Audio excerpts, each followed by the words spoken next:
Okay, we're going to call this meeting to order. 6 o'clock. Let's see, item 2, presentation of ESSER 3 application process and planning requirements. Yes, sir. So what we're going to do tonight is just tell you about the ESSER funds, how this can be spent, and just kind of hit the high spots on some of this. We're still using this to help us figure our budget. And so Mr. Moore is going to go through a presentation here, and I'm going to let him do so. Mr. Moore? And if you have any questions along the way, please. Please stop. If something just doesn't click right, just feel free to stop me at any point. And this is a refurb from information that was put out by TEA on the release of the ESSER 3 piece. Let me start by saying we've come through an unprecedented year, and now the federal government has set forth an unprecedented event, and that is the release of funds directly to local education agencies. And so just understand there's a lot of acronyms. If you see LEA, Local Education Agency, that's us. If you see SEA, that's State Education Agency, that's TEA in a nutshell. But just understand, even though this says TEA, this is the national plan of what the federal government is going to be doing to restore instruction and the return to students back to campuses all across the nation. So it's not just us in the state of Texas, this is a nationwide push in this regards. So, Daniel?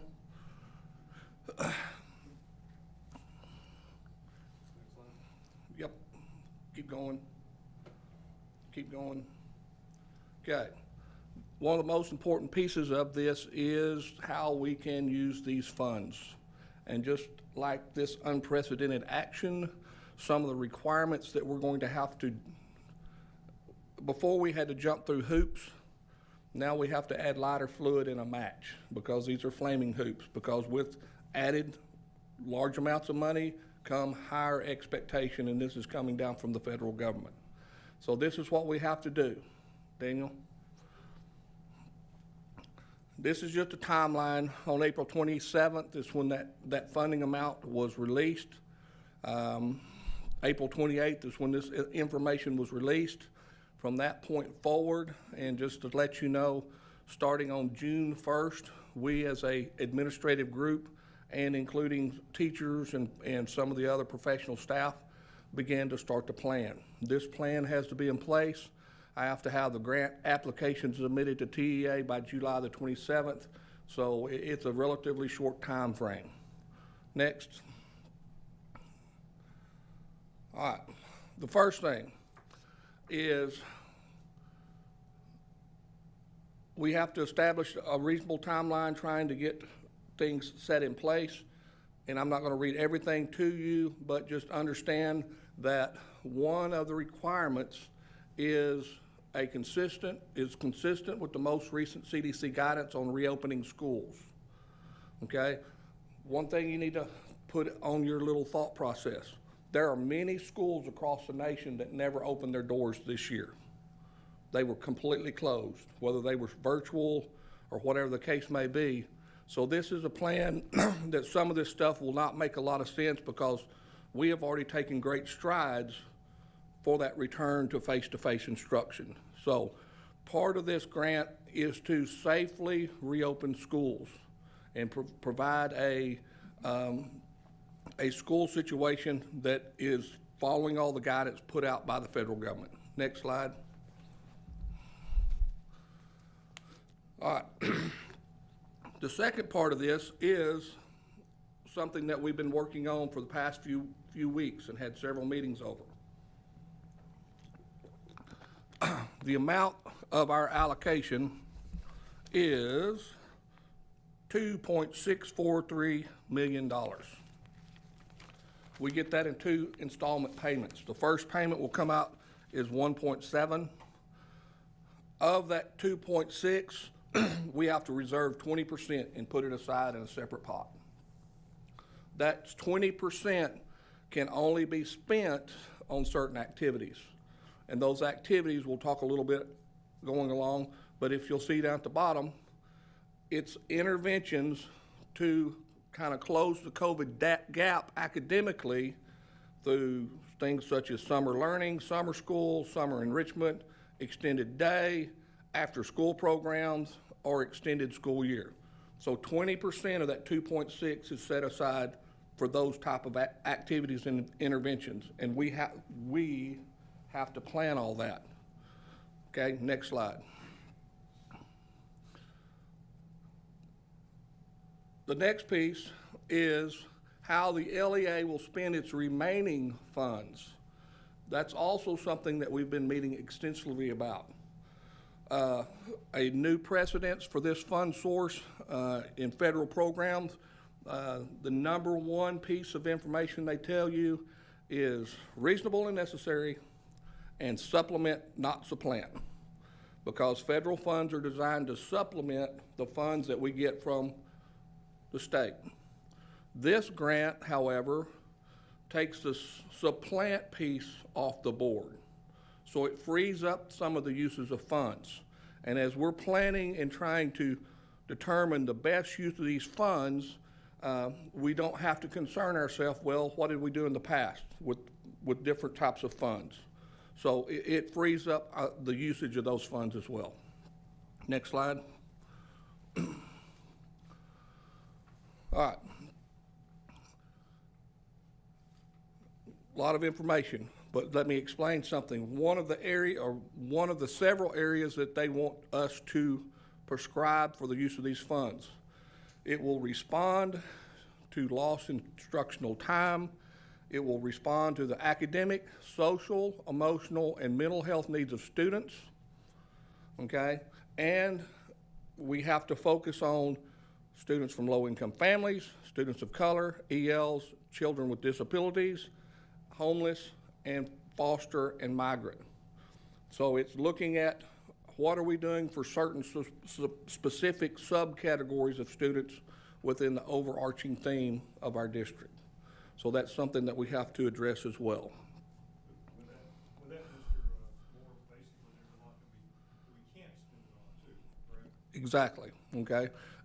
There are some major restrictions, but it can be tied to interventions or to COVID-related activities to improve the ability for our kids who have survived this epidemic and close that COVID gap. That's where those funds will be spent. Okay, next slide.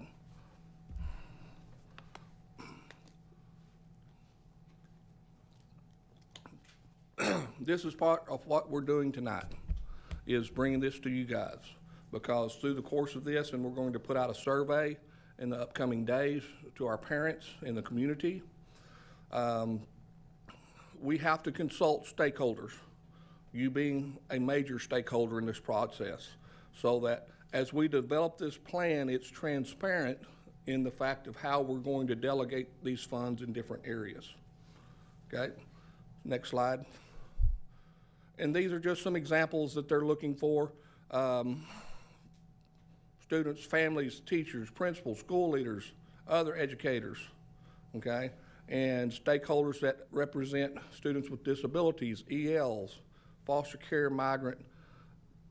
Unfortunately, we don't have a juvenile in our community, so the JJ is out. Yes, sir.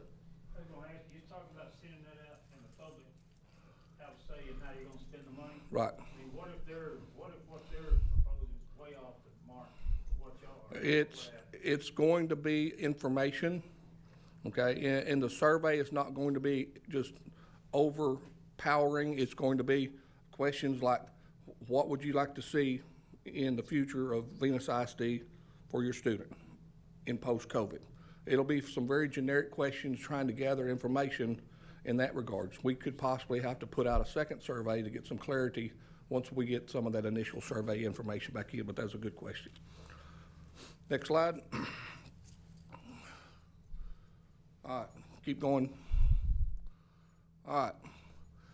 Within this plan, because TEA is going to be looking very closely at how we plan and use our funds, specifically the plan. are we doing what we say we're going to do with the use of these funds? It has to be understandable in a uniform format, in a written language that parents can understand, and they can request a copy of the plan. Fortunately for us, TEA has already put out a uniform plan that we're going to use. We just have to put in all the pieces that fit Venus ISD. Next slide. One of the things that we have to do as far as the plan is concerned, we have to post this plan within 30 days of the NOGA. Once I submit the application, TEA will look it over. If everything's good, they'll submit a NOGA, and a NOGA is just a piece of paper giving the green light to move forward. Notice of grant. Yes, yeah.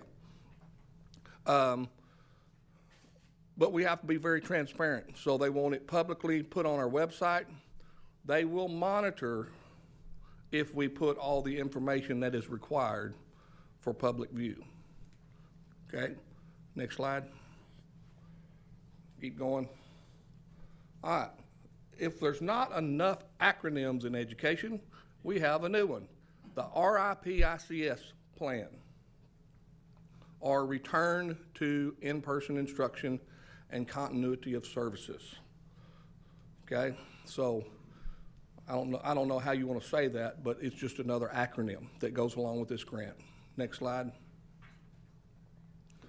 Okay, we have already taken great strides to make this happen in this district. Like I said earlier, many districts across the nation did not crack their doors once the COVID numbers started to drop. So we have to have a plan in place for the safe return of our students on campus. We've already done quite a bit of work on that. Just so you know, we're going to have a post-COVID mitigation plan, which will be part of this return to in-person instruction. Next slide. Okay. A big part of this is the health and safety of students, educators, and other school and LEA staff, okay, following the most recent CDC guidelines. We did some of that in the spring when we came back at Christmas, and then the decision that you guys made to pull the mask, we were following some of the most updated information. Moving forward into next year, we'll have to have a mitigation plan as how we're going to address it moving forward from that point. Next slide. Some more recommendations.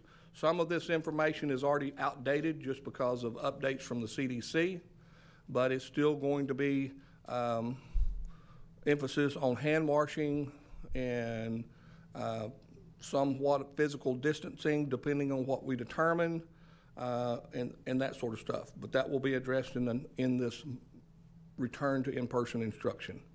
Next slide. Continuity of services. And basically what that means is so we get a continual trend of the education of our children now that we have them back. So we had all those gaps. We had a situation in the fall where we had to shut down briefly. Well, what will we do to address the academic needs, students and staff, social, emotional, mental health, and other needs to continue with the continuity of their instruction. And it also may include student health and food services can be included into this part of this plan and the use of the funds. Next slide. Every 6 months, we are required to go in and review our plan based on the simple fact that this could be an ever-changing and growing plan. As we put things in place and get started this next school year and things that we figure out a better way to do things, we can change our plan. But every 6 months, we have to go in and look at this plan.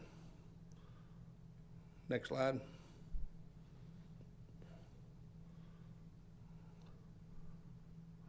It will involve CDC, safety recommendations, and we have the ability to revise the plan as needed to update safety.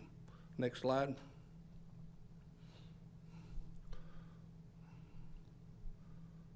All right, this is part of what we're doing tonight. You know, public input, we're gonna post a plan. Every 6 months, we'll send out surveys or whatever we need to contact our stakeholders and get their input to see if any revisions need to take place within the plan. That 6 months review will also have to be posted on the school website for public transparency. All right, next slide. Same thing as before, understandable in uniform format, written language that parents can understand, and it can be requested to get a hard copy if a parent so needs one. Next slide. Okay, same requirements as the previous one. Has to be posted within 30 days of the NOGA, and it will be monitored by TEA very closely. Next. All right, next. That's it. Okay. Just so you have an idea, when we first introduced this to principals, this was an FAQ on TEA's website, and you can see how small the writing is. That was in the first week. This has exponentially grown about 4 times. So there's still a lot of questions out there where schools are concerned as far as the general use of funds. We've earmarked that 20%, and since June the 1st, and let's see, we've had 5 or 6 meetings. We brought in our coaches, interventionists, staff, teachers. Those folks got a very deep dive data dig to address specifics, and that's one of the things that's part of this plan, is it wants specifics, not a shotgun blast. It wants a laser dot focus on how we're going to attempt to close this gap. And so our staff has done a phenomenal job. Now it's time for the principals to come in and sit down, and let's start looking at how we're going to specifically address some of the issues that we've discovered through our planning phase.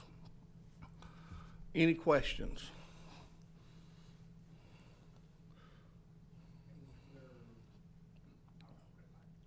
Is there a certain time you have to have this money spent or allocated? This is a 2-year fund source. So everything that we're planning is good for 2 years. So we don't have to spend $2.6 million in one school year, but we can look at activities and interventions that will extend over a 2-year period to give us an opportunity to see truly how far we can close that gap with activities that we have planned. What is the board's specific role in this, just to approve what you guys come up with? That is the situation in, it's part of that transparency plan piece. I'll be more than glad to sit down and deep dive into some of this information, any questions that you may have. But once we come up and have our plan set, it's coming back to you guys so it's fully transparent, so that you know these are the target areas and this is what we're planning on doing with some of the expenditures of funds. So we're gonna listen to you again next month? The what? We'll be doing this again next month. Yes, yes. We've started a very broad scope, and we've narrowed it down, narrowed it down. So we have a very good definitive idea of the areas that we need to address based on the data, and the data being some of the MAPS testing that you guys have already seen. Now we have STAR, and so we can cross-reference those two to see where there's areas of concern, and then what activities we're going to plan to address those and move our kids forward.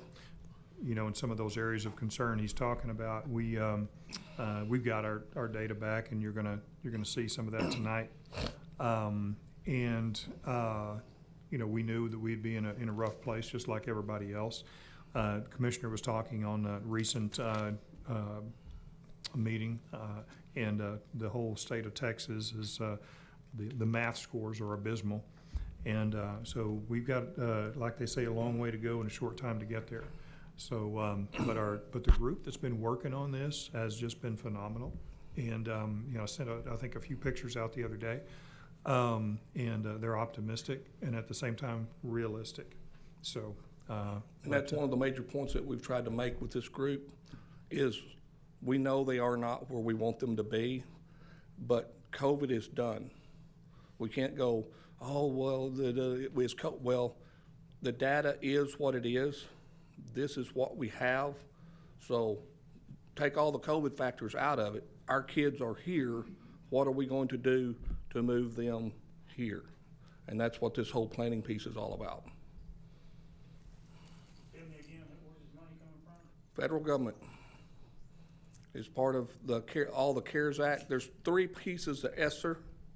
ESSER 1, we got back this past year. The state put out a formula. I think we ended up with 271,000 of that fund source. The federal government even put out a document that said that was supplanting federal funds. But this is the first one ever that has been handed directly to school districts. So schools all across the state and the nation are doing the same thing that we're doing here. They're looking at data, they're looking at need, they're looking at what can they do to start closing the COVID gap, and it requires a plan. And they want to know that you're sticking with your plan. That's why you have to review every 6 months. This is called, the ESSER is Elementary and Secondary School Emergency Relief. Mhm. So that's basically what, it's sort of like after a hurricane. Right. This time it's after a pandemic, it has to do with our kids' academic needs and the recognition of that all the way up to the federal level, even in Washington. Yes. And as we get a more narrowed focus and get all the pieces in our plan, like I said before, you guys will get hands-on to see what is taking place.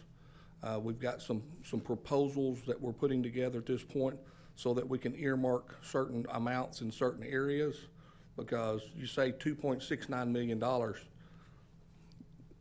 you can eat that up really quick, depending on what areas you really want to concentrate on.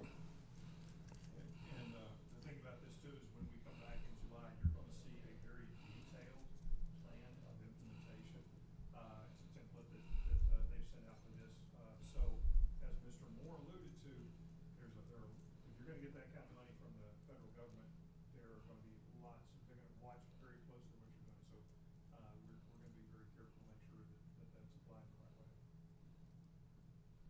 Any other questions, thoughts, or concerns? With these funds, some of the funds be used to supplement things that we're already doing, or is it gonna be specifically for new things that we are adding to our repertoire? Well, that's the thing, is the word supplant is the key. It's allowable through this fund grant that if we need to help offset some of the costs that we've been paying out of other fund source to ramp it up, we can be allowed to do that. Where your other federal monies are still under that supplement, not supplant. So say we've been paying locally for X, Y, and Z, we can't just push money out of Title I or Title III or any other federal grant source and say, well, we're just gonna pay for it with this. No, that's a supplant. This has the freedom that we can pull some items off the desk, so to speak, and use these funds to help cover those expenses as well. That makes more sense. Some expenses. Yes, some. Okay, well, if there's no other comments, questions, Ethan? None? Okay, well, thank you, Mr. Moore. All righty. If something hits you in the middle of the night or whatever, don't hesitate to give me a call. Absolutely. Yeah. I won't answer, but I'll call you back. All right, well, we're gonna go to, number 5, adjournment at, 6:24. All right, we'll take a 5-minute break before we start the next, workshop.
have a quorum. I'd like to welcome all guests, whether online or here present. Thank you for coming. We're going to move to item number 3, opportunity for public comment. On those, and this is regarding the budget workshop. We have no public comment at this point. Okay. All right, we'll go to item 4, budget workshop. Okay.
I've got 2 more copies here.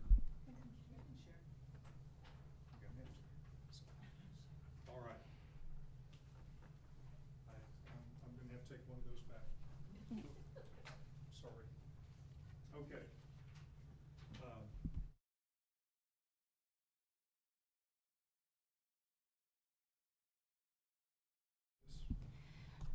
Sure. Like Mr. Hopper said, these are very much numbers of the hour. We just got a brand-new summary of finance template actually today with a whole new release. And so what these are just very, very early rough projections.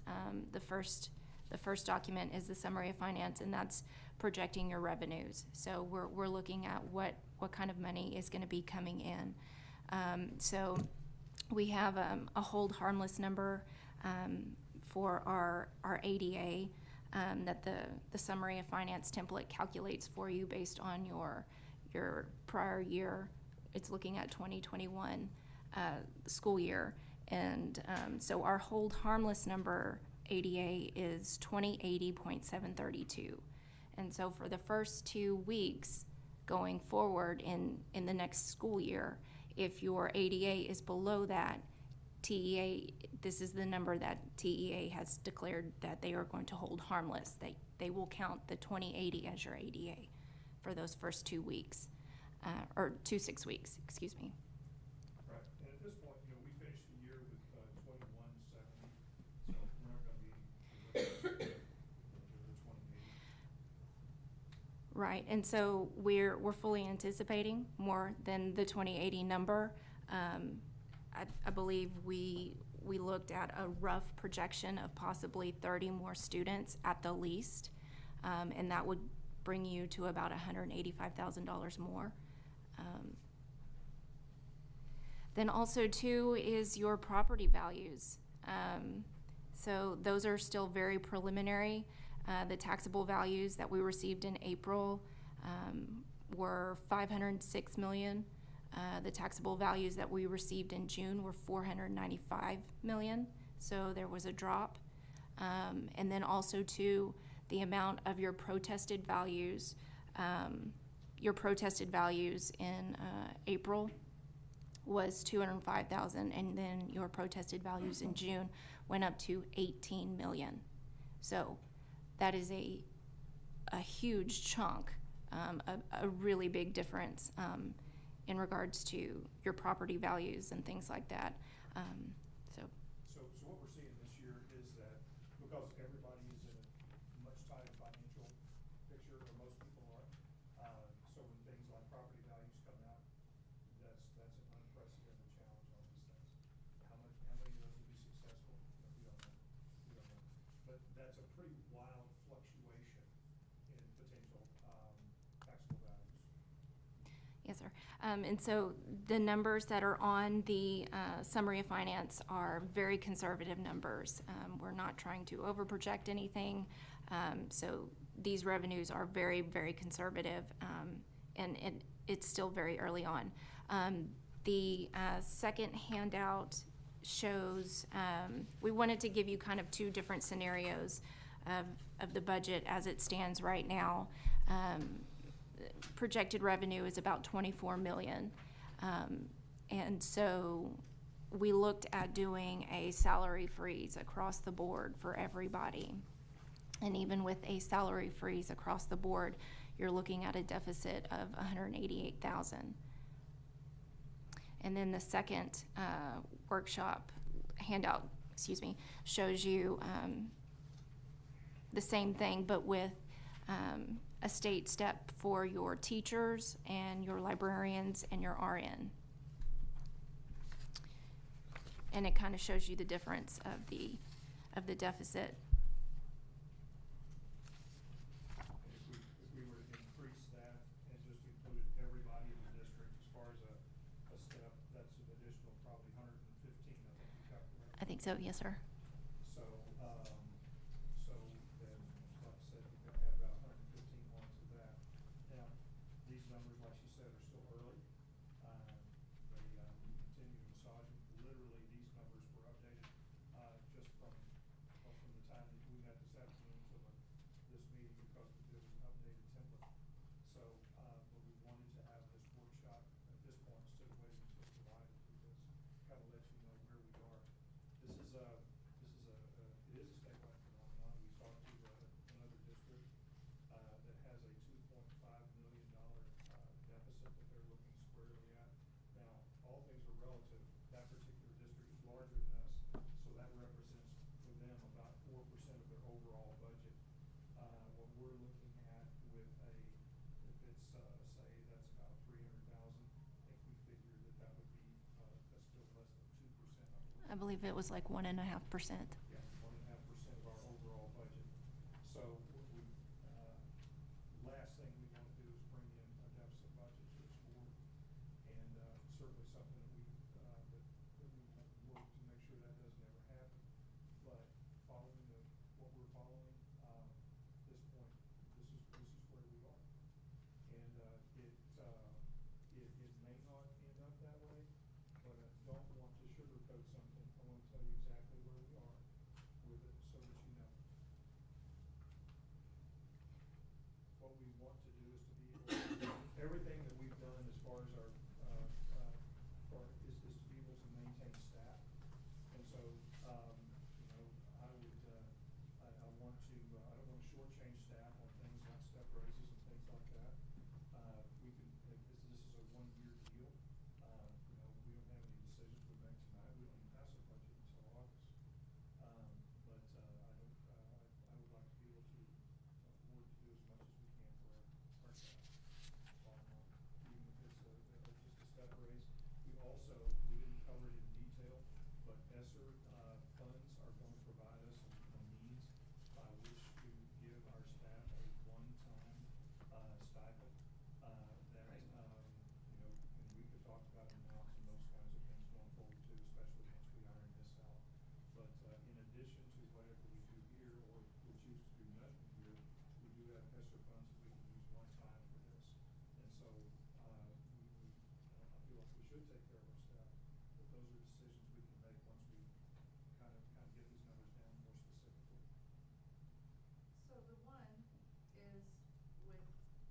no salary increases at all. The other one, when the bigger deficit is if we do the step increases, so that's just teachers, nurses.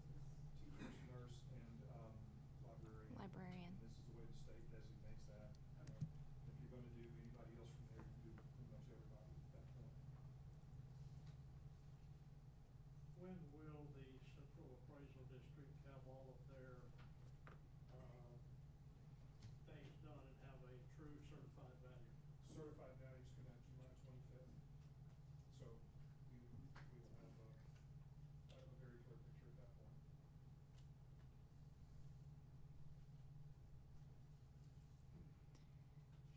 So basically, want to prove where we are. And some of the things we're doing here is recoding positions, using Title I funds, using some of our different funds to be able to help us out in that regard, and it's a whole lot of in the weeds discussion. But, we've already done a great deal of that and are going to continue to do those kinds of things. So our point is to try to bring this thing down to as small as we can. I don't wanna sugarcoat it, like I said, tell you that, by golly, we're gonna have a balanced budget. I wanted you to see where we are today, so. Well, playing what if? I think by law, you can't do a deficit budget. So you bring a budget, that money's gotta come from somewhere, and that would have to come out of fund balance. Correct, and that's what we would do. So when I say deficit budget, that's what I mean to it, is that, we would have to take that from fund balance. And we've got, the numbers we're looking at here, we've got the fund balance to cover it without touching our 3 months' expenses. So, nobody wants to do that. But that's where we are. And like I said, that's where a lot of folks are, and we're in better shape than a lot of them, but we're the only ones we're concerned about. So, Well, the certified value is gonna make a lot of difference, Oh. once we learn that. absolutely. So right now, we have the preliminaries, and so, but that's July 25th, when we get those values. Yes, sir. With the ESSER funds, if we were able to, if we decided to do the stipend, that would be for everybody. I mean, it's not, it doesn't say it's just a certified teacher or this or that. You can give it to any employees. We can, You want me to address that, Mr. Hopper? look like you're ready. Yes. The one-time payment, Yes, sir. it's not a stipend, it's not gonna go on a stipend, it's a one-time retention payment. And some of the initial numbers that we were looking at is, having a set step for professional staff, then a set step for our, full-time employee pairs, maintenance, that sort of thing, and then a step for part-time. And just depending on how the numbers fit together in crunch will determine that final number. But we'll have that for you for July. But it'll be across the board.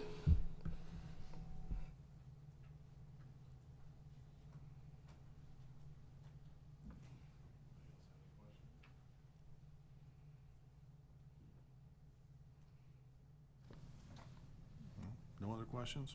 I guess I got one. So, what about the kids, some of the things that the kids were gonna do? Yes, sir. Very good question. And, so, like I said, our kids are gonna be well taken care of. There's nothing that we're missing here, and principals, fill in if you need to. One of the things that we've been doing, and that's where a lot of this ESSER money is gonna come in as well. But we've pretty well taken care of all the things, we came in, back in, March, I guess it was, and said, here are the things that we need to do to shore up, and we've done that. And we're doing even more with these discussions that we're having now with even more, ESSER monies that are going to specifically deal with those kids we're talking about. Our kids are going to be doing fine, as far as, we're not going out and necessarily, buying new programs and those kinds of things, but what we're doing is investing in the, instructional methodologies and those types of things. Principals? Yeah, I would say to that too, just in our ESSER meetings that we've been having, twice a week for, what, three weeks now, I guess. A lot of the things that we've discussed and a lot of things that came out today as we started kind of building our plan and what we're doing, a lot of the things that we actually budgeted for fit into that ESSER plan, and so the money that we had originally budgeted for that, you know, can now come from ESSER and some of those funds, some of the different things that we wanted to purchase with budget money, so, based on, you know, just looking at the primary stuff, so. And I would say also too, I mean, our principal's gonna work hard to get the things they need for their campuses. But, you know, they'll come up with a Christmas list. And we can't have everything we want for Christmas, right? And so we've had to go through there back in early in the spring and said, okay, I see you got this, you're gonna have to trim it a little bit. So they prioritized and they did trim that. And so that's the stuff that we brought to the board. But I feel like, we've got everything we need. Am I wrong? I think like Steven said, most of the stuff that we were planning on purchasing for the coming school year, for literacy stations or guided math instruction or, math stations at our campuses, are things that we can use the ESSER funds for, those materials, so it wouldn't come out of our regular budget. And a lot of that stuff is just a one-time purchase anyway, it's not something that you would have to keep purchasing. And we've been extremely careful in working with what we already have, knowing that we can't have more people. So working with what we have and how can we be creative to use these funds to really accelerate our kids' learning. You know, for example, and Lori's campus is a prime example. We now, one of the things that we've approved recently is a GT person to do gifted and talented, to oversee that for the whole district. Well, she had a teacher on campus who's phenomenal at this. She's actually got experience doing it. She's still gonna do elementary GT, but she's gonna oversee it for the district because frankly, we need it desperately. But in order to facilitate that, what we were able to do is eliminate another aide position, because that aide position on her campus, nobody lost their job. That aide got a teaching certificate, and that aide became a teacher over in the fifth grade hallway. And so we saved part of that teacher's salary that we created. So we've been able to do a little bit of both. Yes, add that position, but also save money, at least a part of that salary by absorbing those kinds of things. So. I guess I just said that because, you know, it looked like there's gonna be some suffering in this deal, you know what I'm saying? And I don't want our kids to be left out. I mean, it's. Yeah, and that's a good point to make, and that's what has been, frankly, I don't think the kids left out is the issue at this point. I think what's taking place is it gives me heartburn to bring up this kind of a budget. So, yeah, I think we're in pretty good shape. Erin, what about you? One of the things that, you were talking about the kids and their experiences, one of the things I felt has always been lacking seriously at the high school is the science facilities, woefully inadequate. And it's one of the things that I budgeted for, but now with ESSER funds, we're gonna be able to, hopefully, he's making a face, but maximize, you know, the use and, you know, with the little revamping and a little movement of teachers, and the movement of teachers, the things we can do is very minimal. We don't have to renovate a whole wing and have a whole science wing. We can do all of this for a very minimal amount, but sometimes those minimal amounts are still above what I have in my campus budget. So in order to, you know, up the level of instruction for the kids requires a lot of hands-on experiences for the kids. You don't learn science by watching PowerPoints and reading and doing worksheets. So by being able to really ramp up the facilities that we already possess, we will be able to give these students a 180-degree experience in the sciences that we have not previously had. And so things like that is what we're looking at the high school, you know, our priorities. We looked at our priorities. Where do we need to ramp up what we've got? And with the kids always in the forefront, a lot of it is that hands-on instruction. How can we provide for our students, high school students, engaging instruction that's not only looking at a Chromebook and looking at, you know, a worksheet or, you know, Sage on the stage doing the PowerPoints. And so this is an opportunity for us to provide training for teachers, which is the best tool you can have. Best trained teachers. That's the number one thing to student achievement is a well-trained, well-equipped, good teacher. So giving them the tools in their toolbox, they have to do that. And then with some other, and truly, the funding is not that huge that we would need to ramp up our facility to be, you know, where we need to be. Because I know how to be frugal, I know how to, well, science is my thing. I got all excited looking at Bunsen burners today. I kind of got off track, but, you know, I'm like, wow, look at these. So, yeah. A lot of our conversation has just been about taking what we have and doing better with it. So that comes with training with teachers, so we've been talking about station rotations and doing groups. That doesn't cost anything. That just is revamping how you are approaching your subject matter. And so that's a big piece of what we've talked about. You know, money's great, we'd love to spend money, but there are a lot of things that we can do. You mentioned hands-on, you know, there's closets full of manipulatives that we need to pull out and be using. We don't have to go buy new stuff to do that, so. Well, and I was just gonna say, I know that, one thing I'd hate to see is if we lose any tools that we're gonna help you all and help us achieve our overall goals as we go through this Lone Star governance and we've set our goals. I just hope that, you know, we don't have to sacrifice on any tools that are gonna help you and the overall district achieve those goals, so. I don't think we're there at all, Chad. In going through these meetings with with staff, we've got teachers, administrators, we've got all kinds of people in that room. And, you know, the whole deal is, the whole mantra through this whole thing is this is a non-negotiable where our kids are. And it doesn't matter how we got here. I mean, you can talk about, well, all the things that happened this past year. So what we're trying to do is set up a situation where teachers are not under punitive action. In other words, don't come in and feel bad about, oh my gosh, my kids took their test and look where they are. Well, my goodness, we've been through something that we have literally never had to experience before, the whole world. So, no matter how they got here, some of those kids didn't come back to school until January. And so it's sort of a fruit basket turnover as far as where the kids are. So it's not a surprise at all that when they come in, I mean, we knew that. They're not, some of the scores are fine, but a lot of them are not. So the whole deal is to take them where they are and get them back up there as soon as possible.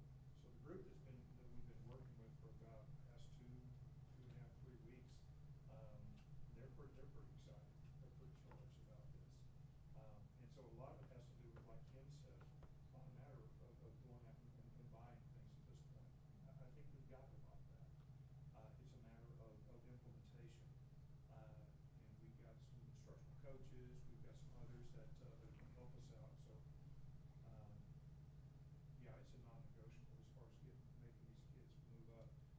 I used 2 words when I talked to them recently. I said, continuous improvement. Doesn't matter where that kid is, because frankly, one's going to be here, one's going to be there.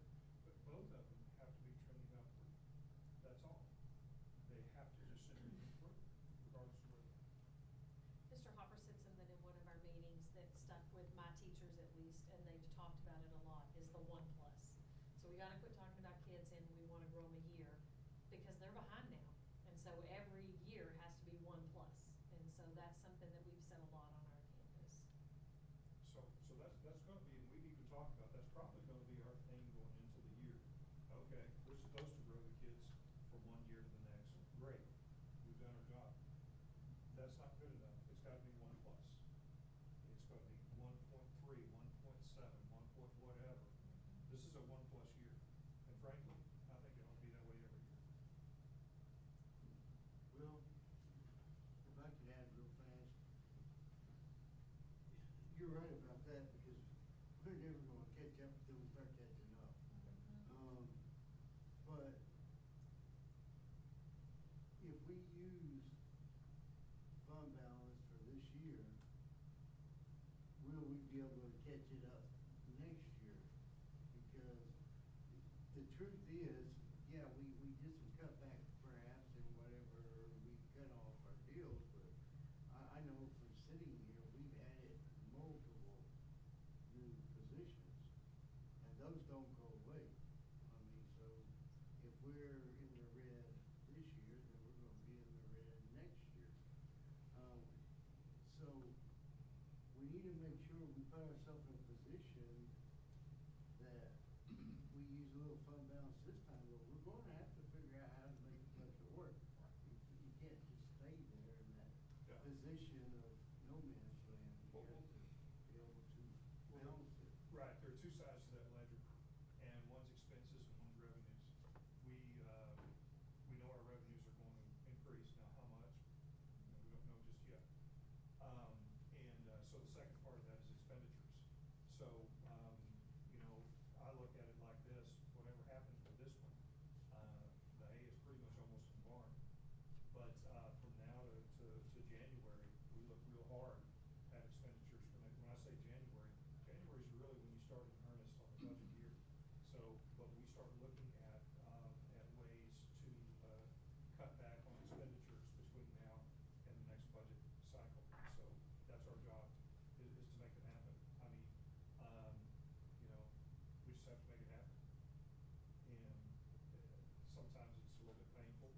What we don't want to do, as Jay has said, and as Chad has mentioned, we want to impact our kids and their instruction.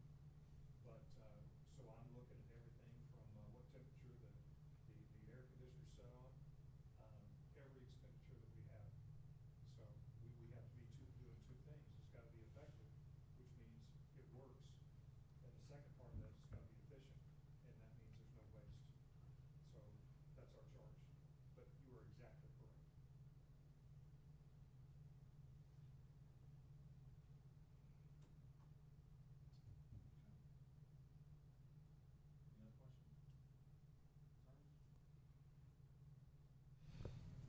Okay. No other questions or concerns, so we'll move to item 5, adjournment at 6:57.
And we have everyone present. We have a quorum. Okay, if everybody, please stand for the invocation that, led by Joe.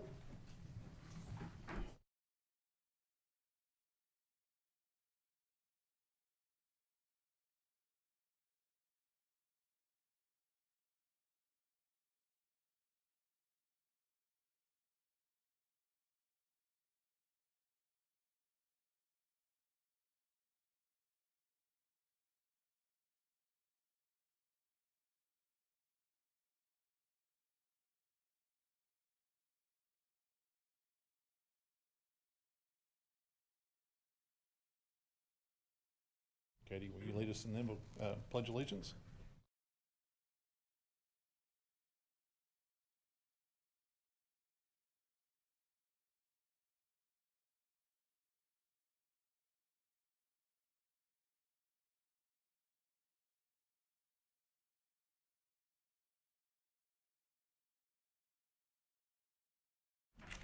Okay. Welcome, everybody. All right. So go to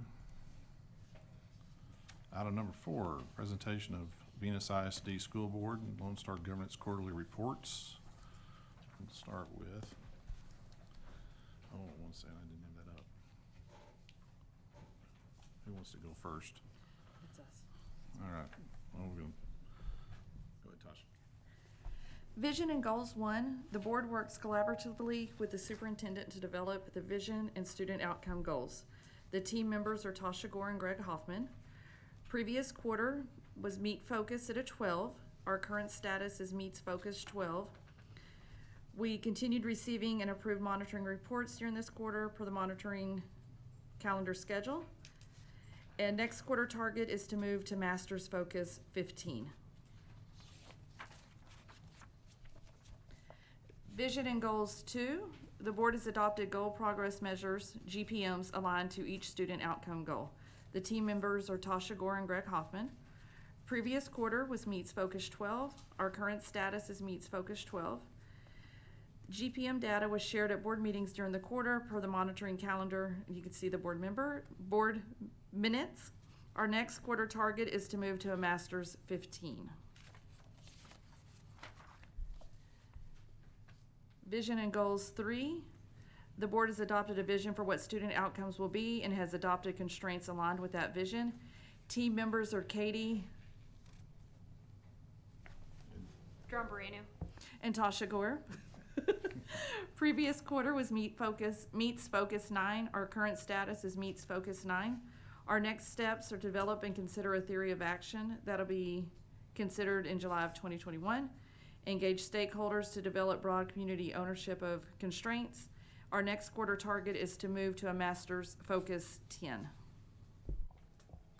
In Vision 4, the board has adopted constraint progress measures, CPMs, aligned to each constraint. The team members are Katie Drombarino and Tasha Gore. In the previous quarter, we met Focus with a 4. Current status is Meets Focus with a 4. Our next steps are to continue receiving and approve constraint progress measure monitoring reports per monitoring calendar schedule, engage stakeholders in Lone Star Governance to develop broad community ownership of CPMs. Next quarter goal, Masters Focus at 5.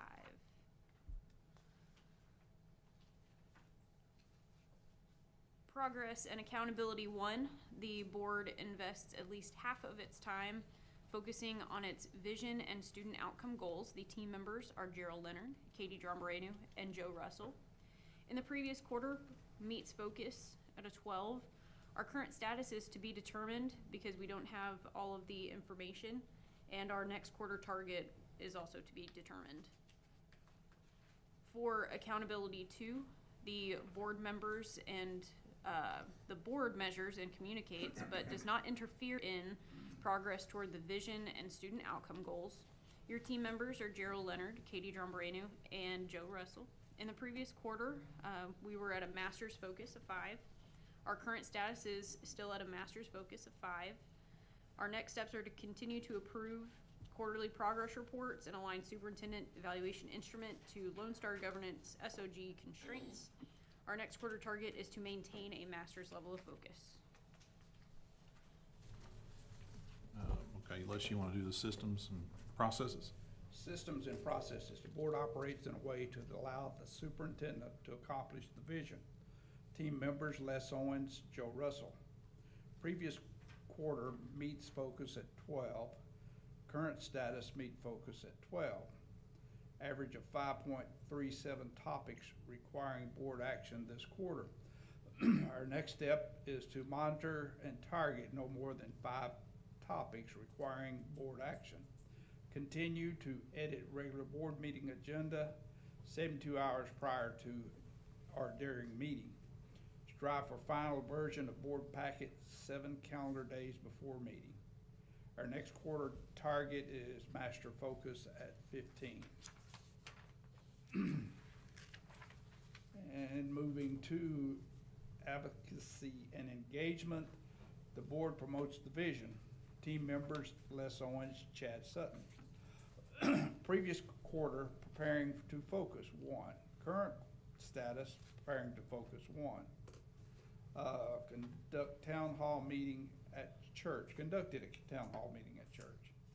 Our next steps is to create opportunities for public communicated progress on board adopted student outcome goals and discuss vision of values of students. Timeline. Recognize the students and staff accomplishment towards SOGs, student outcome goals. Next quarter target is approaches focus at 3. Thank you. Greg, you want to lead on the synergy and teamwork? I'll let you.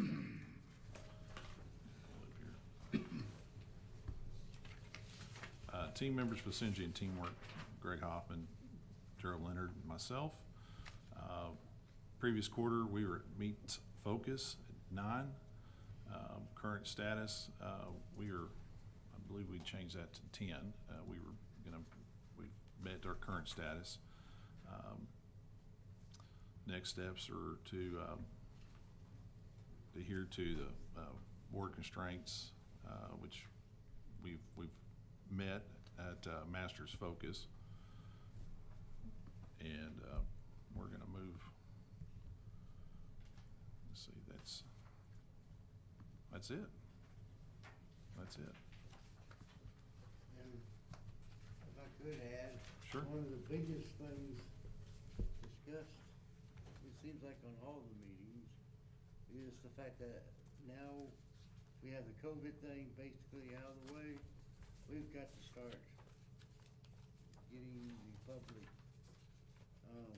informed as to what we're doing publicly. So we need to start having public meetings, if it's at Kiwanis Club or Chamber of Commerce or what, but we're gonna have to start, taking a couple board members and doing a little 30 or 45-minute segment with them to, because that's one of the things keeping us from mastering, on Katie's in line. Sure, they did the same thing with ours, wasn't it? Wasn't there something on there about it? Right. So,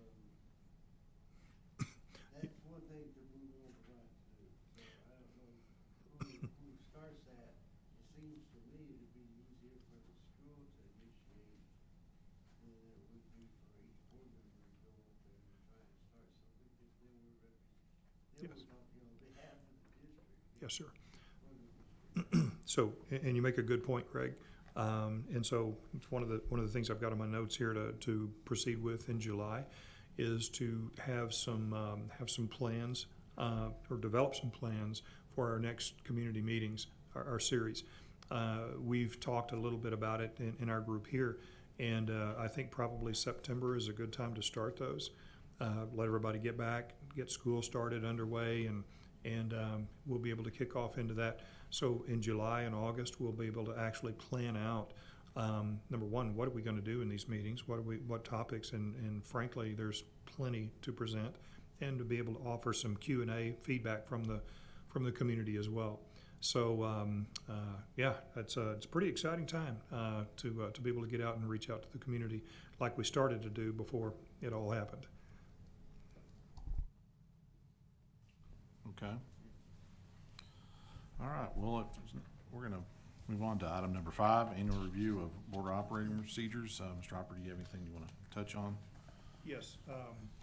If you would, taking a look through there, and I'm just gonna touch on some of these different areas of the board operating procedures. You've had a chance to look over this.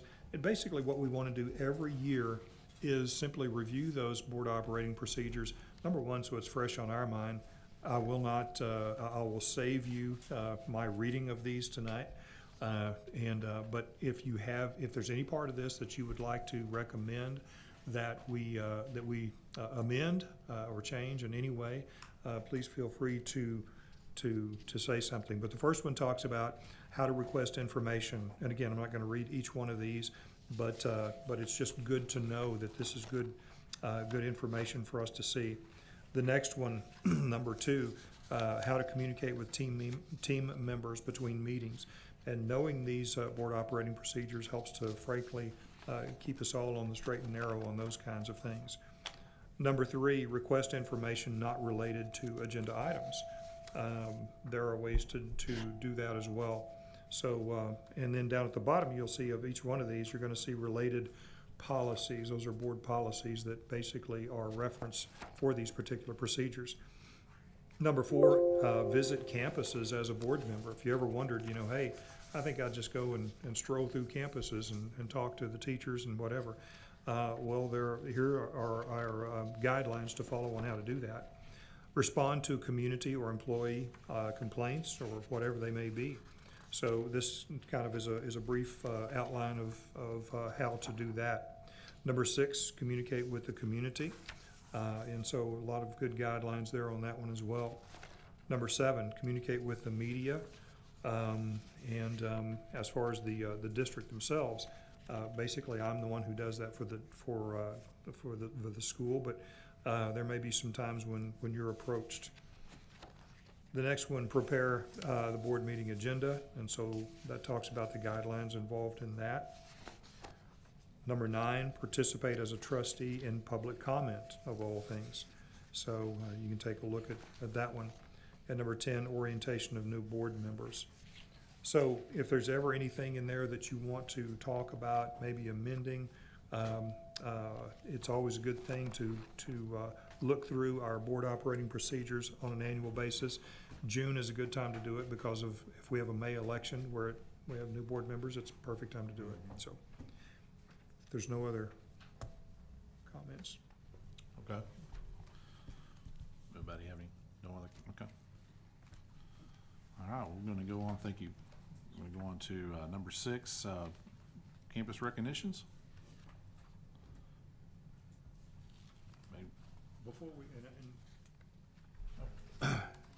I'm not sure what all we have over there, and if you haven't noticed, we are Lizless tonight.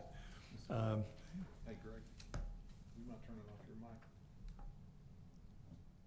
See if that helps. So, maybe not, there we go. So what I wanted to do is basically, I wanted to recognize one of our students, and I got this just today, actually. This is for the 2nd consecutive year, and I'd like to do a more formal presentation at the next board meeting. For the 2nd consecutive year, we've had one of our students, our middle school student, who has been selected by the Every Child Has a Name Legacy Project. And you have this little bear here at your seat. So what this is, this is the assignment here was to select a child's name and learn more about them. These are children who were fatalities in the Holocaust. So they select a child's name, they learn about them, and then they're to research the selected child's name, place of birth, place of death, other locations, and create some artwork, poem, creative narrative, essay, or whatever they'd like to do about that child. Well, you can see what our student did. It's Miss Norrell. What's her first name? Catherine Norrell, and she's a student at our middle school. And so she created this piece of artwork here. Now, We were told that over 700 entries were made, and there were 4 winners. So for the second year in a row, Venus Middle School has produced a winner in this contest. So congratulations. Ms. Buck, you want to say anything about this? Oh, no, just, I mean, she does a great job. She also teaches in TSA, and she's an ag and does a whole bunch of things. Looking at the picture, because you guys didn't get her description, and you can't tell, obviously it's a teddy bear, and then there's a gas mask from that time period.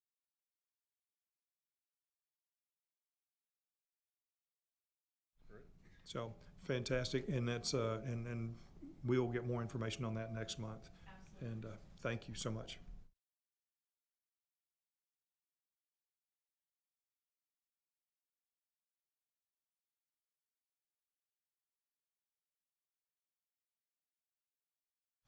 All right, we're gonna, item number 7, opportunity for public comment. I guess we have anybody signed up or No, sir. nothing? Okay. All right, moving on to item number 8, presentation. Oh, hold on a second. I'm sorry. Yes. When you asked if there was more, I didn't say this. We had 12 kids move on in nationals for TSA competition. Oh. So we don't have the results of all of that yet, but you'll hear more about that. But we had 12 kids. Okay. It's just become so commonplace at this point. I know. All right, So we're super excited. that's Fantastic. great. Item number 8, presentation of SHAC committee report. So this is the student.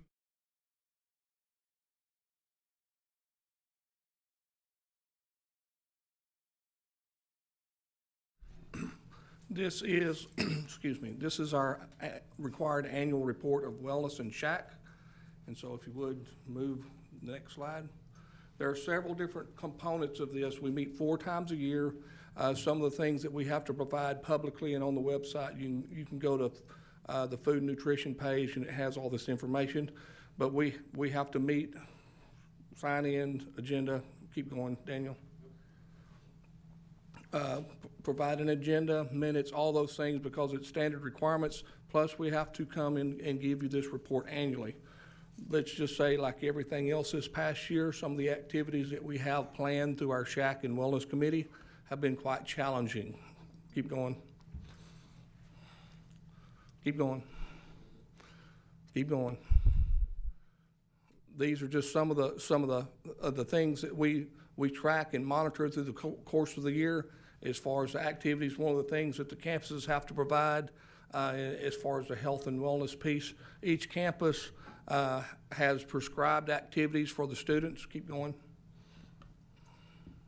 Come on. Come on. Come on.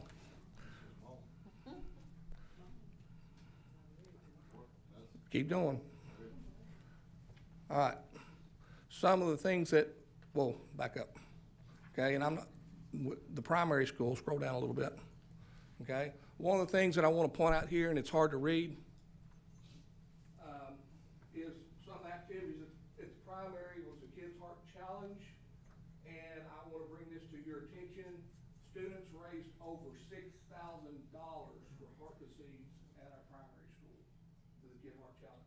And like I said before, it was a challenge with all the requirements of COVID and social distancing and max capacities and masks and providing physical activities for the kids, but they did a phenomenal job at the primary. All right, scroll down. One of the things that we put out that our staff goes over with their children is the nutrition nuggets, which it talks about the health and wellness and activities that they can do as well, and to try to promote a healthy lifestyle. Okay, next slide. Tips for a healthier takeout. One of the things that aggravates me as a parent to no end is when you walk in, and I'm guilty of that, walk into Whataburger at 9 o'clock at night, and there's a table full of young children eating greasy hamburgers and that sort of stuff, which we all know is not the greatest thing. So there are ways that we try to provide tips to our parents and to our children on how to provide a healthier takeout meal. And that's just one piece of the nutrition nuggets. Next slide. Keep going. Keep going.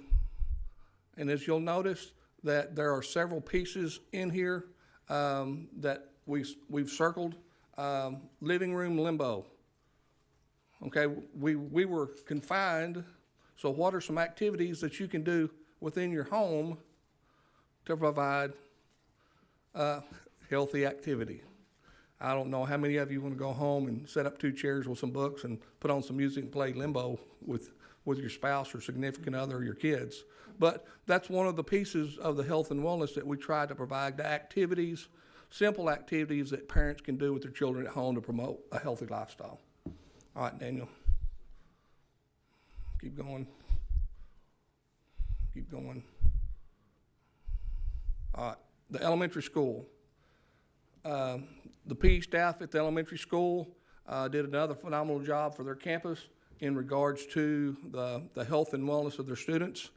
This is one of the poster boards that they had up.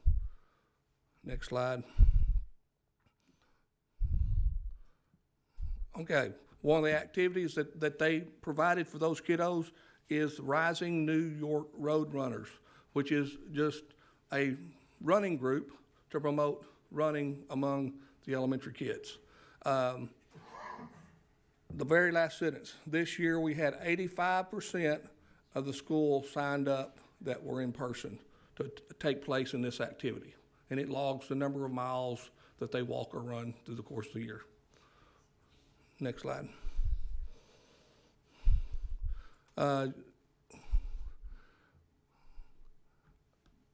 Hockey unit and healthy eating.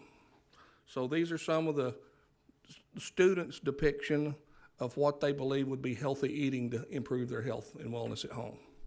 All right, keep going. Yeah, it's quite unique. One of the things that they do with the students over there through the PE program is the old stop, drop, and roll. So they actually practice that as part of their fire safety unit in the PE program at the elementary. Next slide. As you can see, there are lots of activities, and would you like to be in a gym without any lights with about how many students at a time? Well, about 150. 150 elementary students going at all this at the same time. Quite interesting to watch. Next slide. One of the games that they provide, and I'm sure all of you have seen the little cup stack. We've got some kiddos over there that can truly move some cups really quick.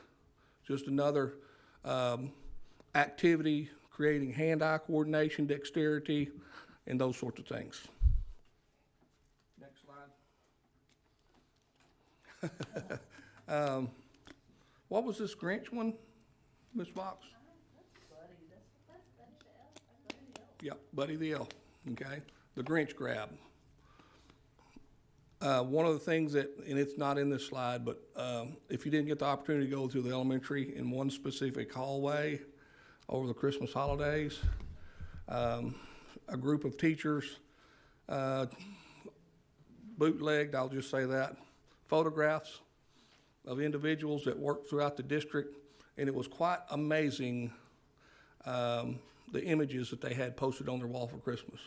I was the elf with the fish in his hand, so if you can imagine that. Yeah, Mr. and Miss Hopper were Santa Claus and Mrs. Claus, so it was a good time. Next slide. This is part of the Spring Wellness Report, okay? Talking about basketball skills, dribbling, those sorts of things. In January, February, they did the Heart Challenge, okay? The students raised a whopping $6,802.65 through their Heart Challenge. Next slide. Just some of the other activities that the students participate in PE. Next slide. And continued on. Twin jump ropes. The rock wall. They put down the little rock wall climb and let the kiddos climb the wall. Next slide. Keep going one more. the Heart Heroes, part of the Heart Challenge, and based on the amount of money that was raised, they got put on the Heart Heroes wall for the kids' heart. Next slide.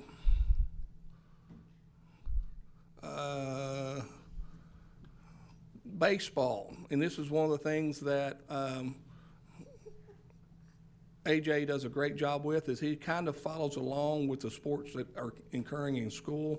So once they get into the baseball portion, they actually go to the baseball field and do pitch, hit, and run competitions. Next slide.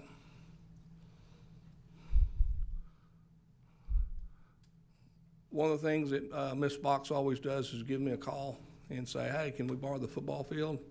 And those kiddos get to go out and they have a huge field day. This was one of those unique things because for the first time ever in the history of the field day at the elementary, there weren't any parents, and that was kind of heartbreaking, but it's part of the time of the year. Next slide. That's just more full field day. Keep going. Keep going. Same thing at the elementary. We provide staff members with the nutrition nuggets to provide healthy alternatives. And if you'll notice, based on the age group of the children, some of the activities are a little bit different. So the primary gets one set, the elementary gets another. If you notice down at the very bottom, it shows active story time, showing how to read and move at the same time. You know, and I can't say I can walk and chew gum at the same time, but just activities that they can do at home. Next slide. More alternative to fast food. Keep going. More alternatives to fast food. Keep going. One more. Okay. Active all day. And you'll notice that there's little tips, and they've been on each one of these, but this is one that we just highlighted just to show different ways that you can still maintain an active lifestyle to work with your health and wellness. Keep going. More nutrition nuggets. Slow cooker day, rollback, okay? Breakfast for dinner. Some of the things that even provide thoughts for the parents to provide healthy, nutritious meals to their kids at home. All right, next slide. Keep going. Keep going. All right, at the middle school, next slide. Okay. One of the things that we have always kind of used as a format is FitnessGram. Unfortunately, TEA quit funding FitnessGram, so we created our own type of FitnessGram. Bump it up. Can you bump it up just one? How else could you tell what FitnessGram is in about 20 seconds? In about 20 seconds. What it does is it based on different activities that they measure, height, weight, and those sorts of things, and it's just a measure to see where students are at in their life, in that growth phase and their ability to do certain things. Keep going, Daniel. Sort of a fitness test. Yes, it's just a kind of a fitness test that they prescribe and do throughout the school year. Let's see. Keep going. Okay. The Aim for Success program, just some part of our required activities that we have to provide for students in the sex ed realm. And I can dive into that anymore. Next slide. Keep going. Now, whoa, just a second. Just in case, because of the way that food and nutrition is set up, anytime that we deviate from what's actually served on the school lunch and the breakfast line, if we provide any type of nutritional objects for our students, they have to fill out a food giveaway for celebration parties, those sorts of things. This year, unfortunately, there were not great deal of parties simply because our parents couldn't bring tons of stuff up to campuses because of COVID restrictions. But one of the things that we did provide is, for example, at Miss Buck's campus, because of the UIL competition and what the students had to do through the course of the day, one of the things that you can always find in Miss Buck's office is snacks. So we provided alternative, crackers and things of that nature for our kids to keep them on their top edge to compete in UIL competition. All right, keep going. TSA got pizza. Those kiddos, it's quite unique this year, and I'll kind of touch on TSA a little bit, simply because it was, some of the projects had to be mailed in, and they tested them, whether it was structural engineering, that sort of thing. A lot of those competitions were virtual, where they, just like our virtual meetings that we have all the time, they did the competition virtually. For example, I'm going to tell this story because it blows me away. Our coding group, their task was to code a series of codes for the old school game Pong. Okay, if you remember the Pong where it just bounces, well, they completed the task and had time left, and they noticed that the Pong ball didn't always reach all the edges. So they went back into the original program and reprogrammed it where that little ball would touch all the images of the screen. They reprogrammed Atari's game. Yeah. The Atari game, they reprogrammed it. These are middle school coding kids. All right, keep going. As well as the other campuses, food and nutrition. As you'll notice, these are a little bit different format. The pantry cooking, giving ideas of what to keep in your pantry to provide nutritious meals while at home. Keep going. Master meal planning.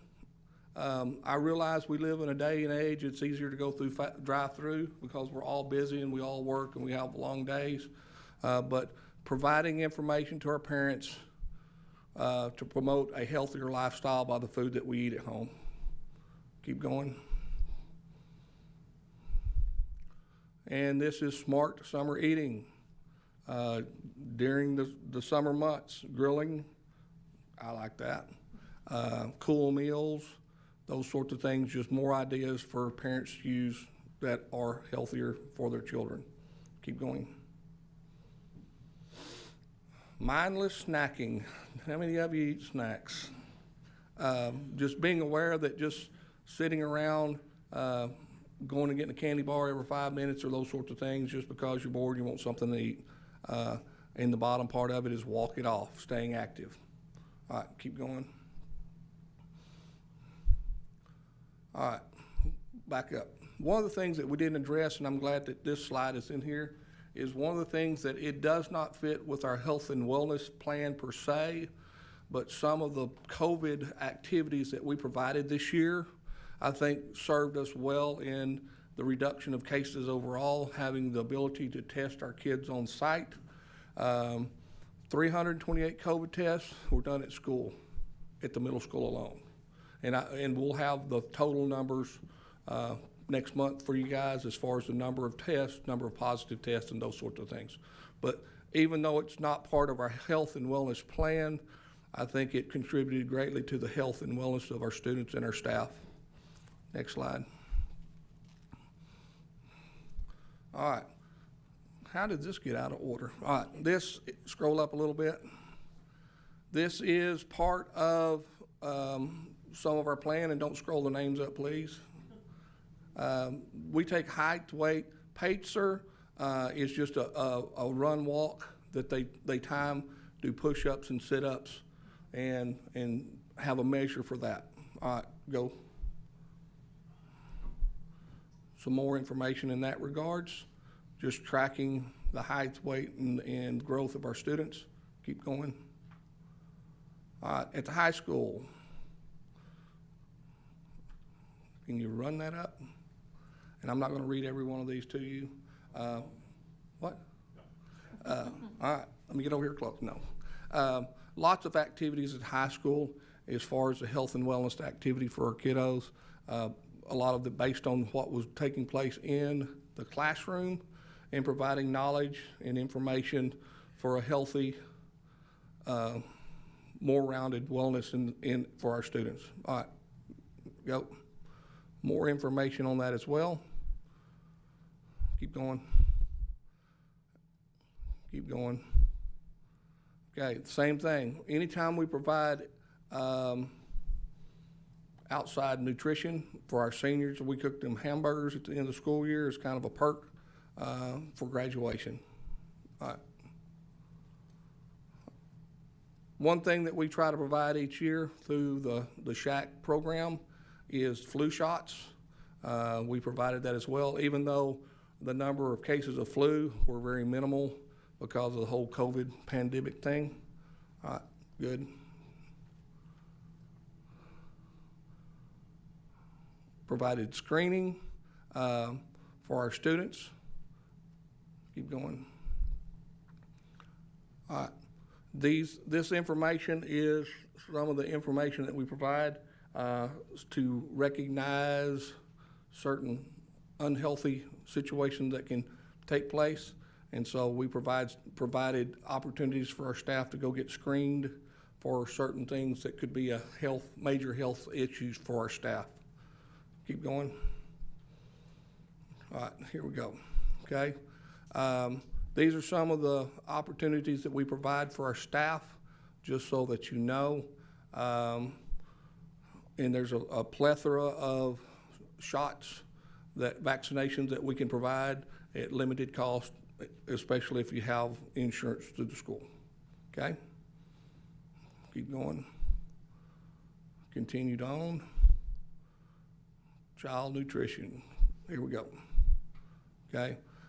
Child nutrition, and I won't read all this to you as well, but just to understand we are under very strict guidance from USDA as far as the caloric intake and the amount of servings and all those things. And it's varied by campus.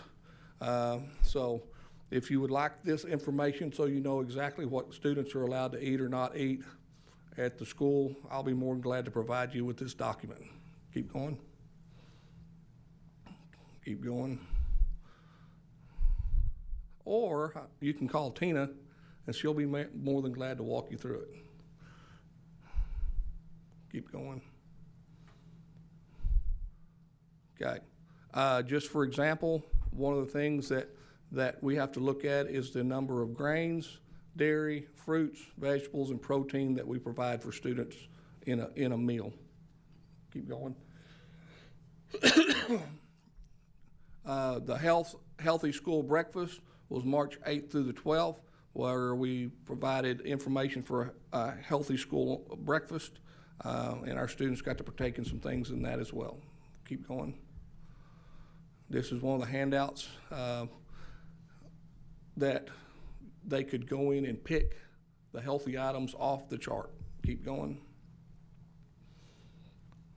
Everybody knows that you got to start with a good breakfast. Keep going. Move along. There we go. Next slide. That's it? Okay. Any questions? As you can tell that there's a lot of work that goes into the health, safety, and wellness of our kids through multiple departments and campuses. And I've been very pleased to work with these throughout the year with all the situations that we've had to deal with. Now we'll get to open the doors and move forward and kind of get back to normal in that regards. Thank you. All right, thank you. All right, we're going to go on to item number 9, student growth performance update. We have Anne Marie Morgan. Hello, everyone. So for this report, we have STAR data to share with you. So of course, that's our end of the year performance measures. And we test students. The state requires that students in 3rd through 8th grade be tested in reading and math. Students in 4th and 7th grade are tested in writing. Students in 5th grade are also tested in science. Students in 8th grade are also tested in social studies and science. And then our high school exams are English 1, English 2, biology, algebra 1, and U.S. history. So we'll go through all of that, the our summary data, and then also talk a little bit about how that compares to our growth that we saw this year, which we get from our MAP growth assessments. Okay, if you can scroll down, please. So we're gonna look at our STAR results compared to our MAP growth first. Go ahead. So this slide, what you're seeing here is from our MAP growth assessment. And this is showing us how students grew relative to how the norms say they maybe should have grown. And when we're talking about growth, we're measuring students against themselves. So we're not talking about how well did they do compared to all other third graders. We're saying how much should they have grown based on where they started from. And we get that from their RIT score, which is a number they get when they take the test. So what you see on this chart, the yellow diamond tells us where the typical growth is for students in that grade level. So typically, second graders, on average, should have grown to about that yellow diamond. The blue bar is how our students grew on average. So you can see in second grade, our students were just right there at that typical growth. In fourth grade, they had actually exceeded the growth. In fifth grade, they far exceeded the growth, which is great. So third grade, we can see that our blue bar is short of the growth. And so, of course, that draws our attention to what we might need to look at in third grade to see, was it the students, where did they start? How far behind did they start, missing the end of second grade last year? So several things we want to look at there. And then you can keep going. Here is the middle school growth. So again, we see sixth grade, a little bit short of the expected growth for sixth grade. Seventh and eighth grade, though, far exceeding the growth. And sixth grade, we know, is a challenging year every year. So it's not a huge surprise that we didn't see the typical growth there. The transition from fifth grade to sixth grade, as you can imagine, is stressful for students, and this year was especially stressful for students. And Dr. Morgan, I think we want to be sure and stress that we're talking about growth here. Yes. Not necessarily achievement, but growth. Correct. Yes, and I just got access to a new report today that the NWEA shares with us from MAP, so I haven't had a chance to really dig into it. But my first glance at it showed me that our middle school growth was actually really good compared to just across everyone else who's taken that MAP growth. So I'm really excited to share that report with everybody and dig into like what it's actually telling us. So even though, yes, we want to see like in sixth grade, what's going on there, what do we need to do, how do we need to address that, it's also exciting to know that our growth was still better, or at least high up there compared to other schools. But like I said, that's a new report. I just got access today, so hopefully I'll have more to share with you about that next month. Okay, we can keep going. And so here are our STAR reading results for grades 3 through 8. So the growth we just saw was specifically for reading. So what we have on this chart is 3 performance categories. Approaches tells us that according to the state, students who hit approaches, we call that passing. The state is saying they got enough correct so that if they go on to the next grade level with a little bit of extra support, they'll probably do okay. So you can tell by that way I just described that, approaching is not like what we're super excited about. Approaching says, yeah, they'll probably be okay next year, so the state says we can pass them. Meets expectations, meets grade level, is where we want our students to be. That is saying that they have met all the expectations for that grade level. They are ready to go on to the next grade level and be successful. Master's grade level is, of course, the highest performing students. Those are the students who have very little difficulty at all with the grade level content. They should do well on the next grade level right off the bat. And so, of course, we want to see most of our students scoring in at least that meets range, because that's telling us they're on grade level. So what this chart is telling us is, of course, we had students who are in the meets and masters, but the majority of our students are in the approaches range. So third grade reading, we had about almost 58% approaches. And of course, that means we had about 43 not approach. And so that, of course, is of great concern. But if you think back to where that growth was, that third grade group had some challenges this year and didn't make as much growth as they wanted to. So it's not surprising that they didn't perform as high as we would hope that they would. So we can look down at each grade level and talk about them individually, but I don't think that's what you want to hear, getting into the nitty gritty of each grade level. So that is where we are. So that is our new benchmark moving forward. In just a minute, I'm going to show you how this compares to how we did a couple of years ago, the last time that we had a STAR administration. Some really exciting things there. If you look at our 8th grade, we had 72.73% approach, which is typical. That is usually what we have happen on the 8th grade first administration. We have between 70 and maybe 77%, and then we usually get 2 more tries on the 8th grade test, and that usually had bumped it up to 90%. So we're not going to get those 2 more tries this year, but it's exciting to see that 8th grade growth. All right, we can go ahead and move on. So then now we have the math data. So again, this is the same chart that we're looking at for math as we did for reading. So again, that gold diamond just shows us the typical growth for children in that age bracket. So again, obviously 3rd grade is a little bit short of that, so that's something we're definitely talking about. But the other grade levels are right there making the growth that is typical for that year. Okay, go ahead. Yes, sir. On this particular chart, so is it safe to assume then that from 2nd to 3rd to 4th to 5th, we're not, look at those diamonds, we're not expecting as much growth as the kids get older?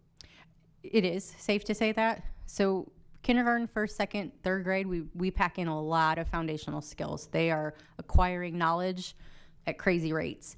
And at 3rd grade is when it starts to shift to then using those skills to keep learning, to get more in depth in what they already know.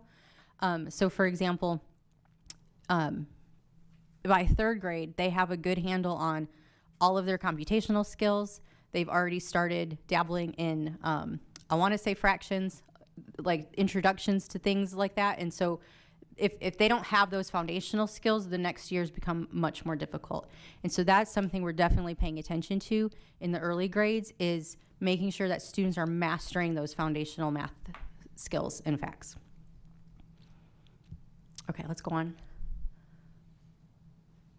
And then middle school, again, 6th grade, challenging year. And so you notice that 3rd grade and 6th grade are challenging years, and those are 2 huge transition years for students. 7th and 8th grade far exceeded the expected growth, which is really exciting to see that in math. And then we can go ahead and scroll down, and then we'll see their math, the STAR data.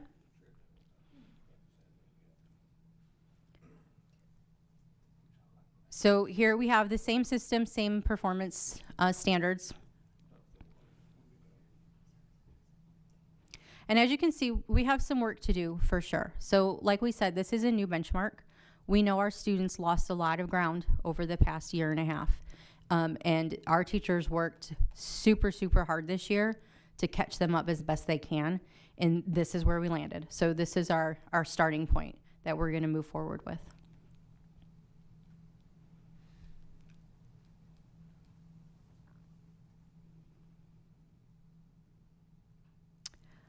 All right, we can go ahead and move on. And then here is the rest of the 3rd through 8th grade performance results. We don't have growth measures for these content areas because our MAP assessment only tests reading and math. But you can see we had some good scores in 8th grade science, 70% approaching, 38% almost meeting expectation. It's a little lower than what our 8th grade science team would like to see, but it's still pretty good for what happened this year. 4th grade writing is typically a lower scoring test, and that's statewide. Thankfully, the state is dropping the 4th and 7th grade writing test, so we won't see that next year. And then the following year, we'll see writing on every grade level. It'll just be a reading and language arts assessment rather than a separate writing test and a separate reading test. Okay, so we can move on. And then we can look at high school. So high school, same here. This is for reading. We did not test our 12th graders with the MAP assessment. And then we can look at, keep going. Algebra 1. So the 9th grade algebra students did have some growth. And you can see it says no projected growth norm provided, so we don't really have anything to compare that ninth grade, that Algebra 1 data to. But we do see that they did have growth. Can you go back up one? Mhm. So ninth grade, we had no growth for ninth grade at all? Correct. Okay. Okay, let's go ahead to the next one. And then here are our end of course exam results.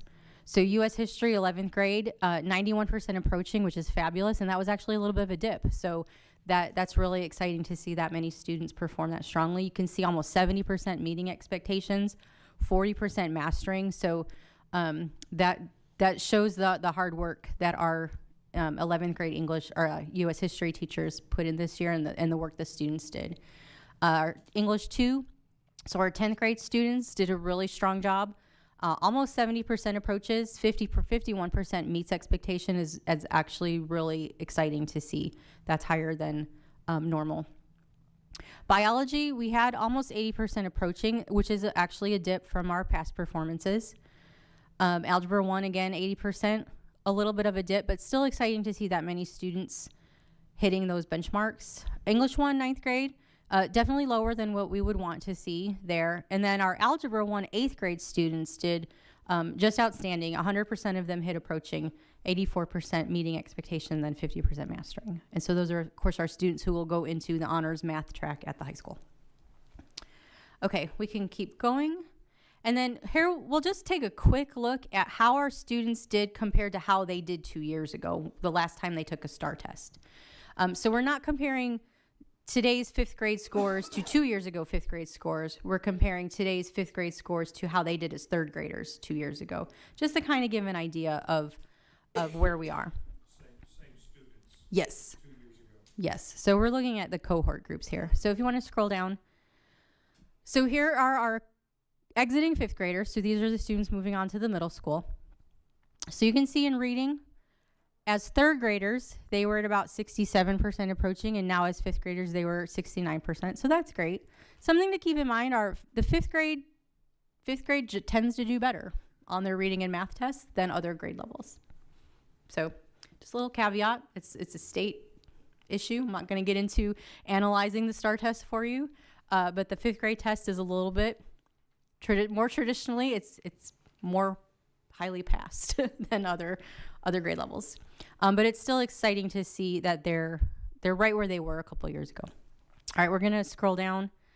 6th graders moving on to 7th grade. 6th grade, like we've said, is a tough year. It usually is a tough year. And there usually is a dip. So, of course, there's a bigger dip than we would want to see. It would have been really exciting to see how they did as 5th graders compared to how they did this year. Okay, we can keep going. Our exiting 7th graders, they did have a writing test 2 years ago, so we can see the growth on the writing test. So more students at least hit the passing mark as 7th graders than in 4th grade. Like I said, that 5th grade tends to be a higher performing test, so you can see that they performed better as 5th graders than as 7th graders, but their 7th grade growth, as we saw a couple slides ago, was really incredible. So they were growing a lot from where they were as 5th graders. All right, let's keep going. Our 8th graders, we can see definite growth from reading. That 6th grade year was a dip year, and then they have grown since then as 8th graders. Math was a struggle this year, but we'll get them next year in tutoring as Algebra 1 students. All right, keep going. We can take a quick look at the high schoolers. So our 9th grade students 2 years ago as 7th graders. So we can see a definite improvement in math, a little bit of a struggle in English language arts. The 9th grade English test does introduce a new element of the combining the grammar and the writing with the reading, whereas their 7th grade score that you see there was just reading. So it's a different test that we're comparing there. And then we can keep going, and we have 10th graders reading. So definitely more students at the meets level, which is really good because that is where we want them. And then I think we have one more. And our 11th graders who took a social studies test in 8th grade, and then they took their second U.S. history test as 11th graders. So lots of growth there. Okay, are there any questions? Yes, sir. I'm looking at these percentages and they don't add up to 100%. Yeah. Yes, so if you would scroll back to one of the EOC graphs.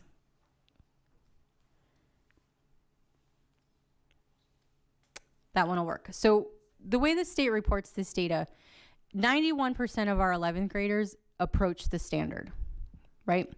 Of that 91%, 69% met the expectation. And then of that 69%, 40.67% mastered the expectation. So the 9% who did not approach are not figured into this number at all. So it's 9% plus 91%. That's where we get our 100 from.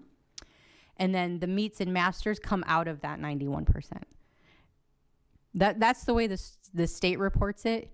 It would be really hard for us to maneuver that. That's how we get the data from them. But that's why it does not add up to 100. Okay, so you answered my question.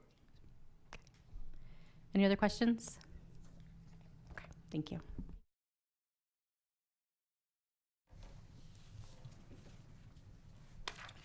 All right.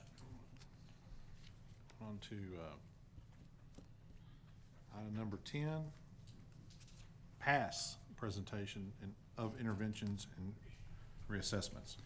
So one of the things that we're highly focused on, and prior to COVID, and then of course it was very, very fortunate that we were, because during COVID, the students' social emotional learning has become a huge issue. So we started the PASS test, and Amy Murray is our district-wide SEL coordinator. She's also one of the counselors at the high school, and she's taken this on because it's just sort of her passion. So I'll stop and let Amy take over. All right, thank you. I think in your guys' packet, you were given some graphs. I don't have them up there, I'm sorry. But one of the things I wanted to say is that we were given, every student was given, we like to call them a survey. So it's not another test, it's not another assessment that the kids have to do. It's just a survey that they answer based on their feelings. And so every student in the district was given the opportunity to take the test in October of 2020. We then took the data that was taken from those assessments, and with campus admin, counselors, we broke the data down and was able to determine which students needed those targeted interventions that the PASS program provided for us. And so then we used those, and we had small group, we did whole classes, and we were able to really target those interventions for what each class, because we broke the data down per student, but also per class. So at the elementary campus, we knew exactly what each class was low in. And so we did that, and then I was lucky enough to have enough surveys left over that at the primary campus, we were able to reassess the kindergarten and the first graders in April. And the data was amazing. Miss Masters did a great job in running small group, and she had roughly 13, 14 kids in one of her small groups, and out of those kids, 7 of them made significant growth. So much growth that they no longer were considered to be at-risk students, and they were able to leave the counseling group. And then we also had 4 students who their parents did not give permission for them to be in the small group counseling, but just with targeted classroom interventions, they made significant growth as well. Yes? Would you mind explaining to them what kind of growth in what areas? What are we talking about? So some of the areas were, for the primary campus, it was about their feelings about school, preparedness for learning, and how they felt about themselves. And so we, like this one I have, where kindergarten fall of 2020, 96 students were given the survey, and they were in the yellow and the red and the green for those. So the green is where we want the students to be. If the student is in the green, it means that their social emotional learning, they're doing great. Yellow is there's some concern, but overall they're still doing well. And if they're in the red, it means that they need an intervention, they need some help. What can we do to reach them? And so in the fall of 2020, the kindergartners were in the yellow about feelings about school, preparedness for learning, they were in the red, and their learner self-worth was in the green. When we reassessed them in April, their feelings about school went from the yellow to the green, their preparedness for learning went from red to yellow, and their learner self-worth stayed in the green and increased 12 percentage points. It just, I look forward to next year being able to give each campus 2 assessments, one at the beginning of school and then one when we come back after winter break. And that way we can really get data district-wide on how we're doing with this program. Are there any other questions? Nope. Okay. Thank Again, you. I want to say thank you to the primary campus. You guys did a really great job with this. Thank you. Okay, moving on to item number 11, DAP report. Mr. House? Nope.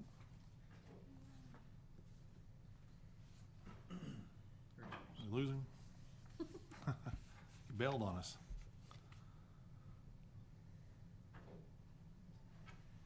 Not everybody takes as Yeah. long as you, Hollis. Oh, yeah, DAP report.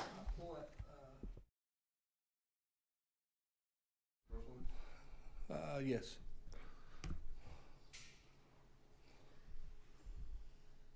Okay, this is a breakdown as far as some of the discipline action in groups.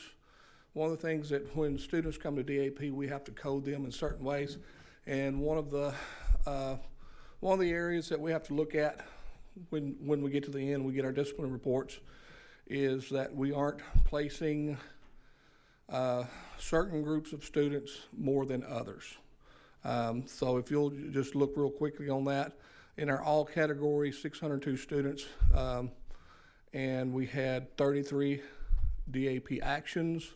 Of those 33 DAP actions, 29 of those students incurred those actions that got them in DAP. So they got more than one stay at DAP. That's what it basically says.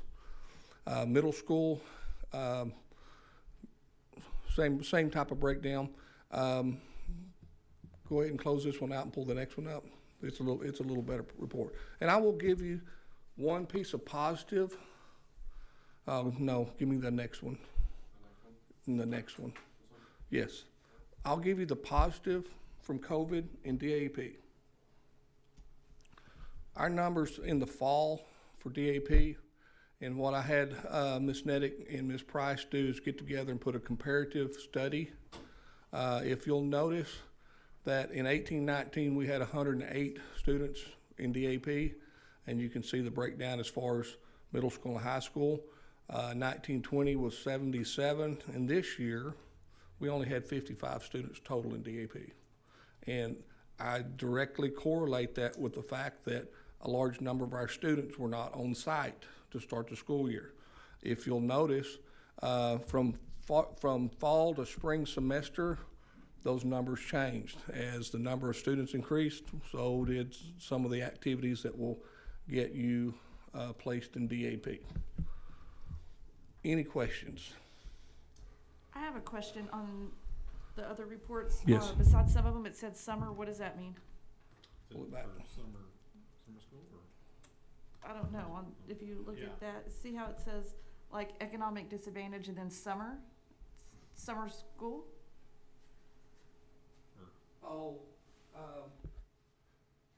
We don't provide a summer DAP.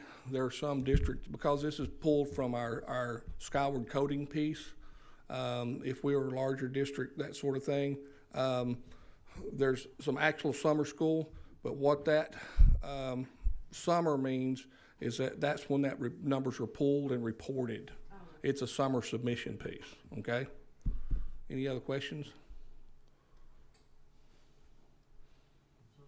All right, thank you. Thank you. All right, moving on to item number 12, review policy update 117. Mr. Hopper? Yes, sir. Policy update 117, you're gonna see several things that came out in your packet, several of those legal policies. We did pull some local policies for the next item to look at the recommendation of TASB. But this is the first time you've seen 117, so tonight we're not adopting the entire update. We're just simply reviewing it and seeing if you had any questions based on your review of it as well.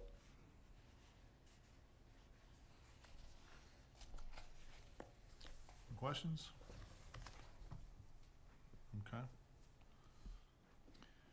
Okay. On to item 12, item 13. Consider approval of these local policies. Now, these are also included in 117, so this is a little bit different than how TASB usually packages this. So we've got 3 different policies here. CH local, and actually there's not a change here. It's kind of odd that they pull it out like this. But if you'll go on page 1 of 2 of CH local, at the very top, it says purchasing authority, and just so we have a reminder of that, any single budgeted purchase of goods or services that cost $25,000 or more, regardless of whether the goods or services are competitively purchased, shall require board approval before the transaction may take place. And that's why you see those things coming to you if it's $25,000 or more. And I asked her why it was 25,000 was marked out and then 25,000 was provided, and she just said it's a glitch in their software. So I was like, what am I trying to look at? I called her up specifically and I said I'm a little lost, but anyway, CV local on the third paragraph it says for construction. Well, let me back up to the second one so we understand. The second paragraph under construction contracts, it says prior to advertising, the board shall determine the project delivery contract award method to be used for each construction contract valued at or above $50,000. So this is for delivery method purposes. Then the second one, it says for construction contracts. Now this is the actual construction contract itself, valued at or above $25,000. The superintendent shall also submit the resulting contract to the board for approval. We simply are suggesting that we move it from 10,000 to 25, so that it just requires fewer times we have to call a board meeting or wait for a board meeting to do some of those. And right offhand, we just don't have that many that fall in that category, but that's one of the things that they recommended as well. So that's CV local. The next one is DEC local. And this is one where we needed to make this policy reflect our procedures. And if you'll go to page 3 of 7, under medical certification, it says an employee shall submit medical certification of the need for leave if the employee is absent more than, it used to say 3 consecutive work days, and now it says 5 consecutive work days because of personal illness or illness in the immediate family. So that went from 3 to 5. Then on page 4 of 7, it says local leave. Local leave shall accumulate to a maximum of 30 leave days. At one point, it did say 14 days. That's not a change that we had made. That's a change that TASB had inferred was our policy, and it simply is not. So we want to make sure that that said the right thing. And the last one in that packet is DC local, and it's page 7 of 7, very last paragraph. The employee shall receive payment, and this is talking about upon retirement, by the way. It's under accumulated leave upon retirement. The employee shall receive payment to be reimbursed for each day of accumulated local leave to a maximum of 30 days. Once again, that reflects what we've been doing, and what they had given to us earlier was simply inaccurate. I think that said 14 days. So this reflects our accurate policy on that. So that's DEC local along with CV local as well as DEC local policies. So what we would do is if we would approve those tonight, then we will Then we'll do the rest of policy update 117 next month. Okay. Anybody, make a motion? Make a motion. A motion by Gerald, I'll second it. second by Les. All in favor? Motion approves.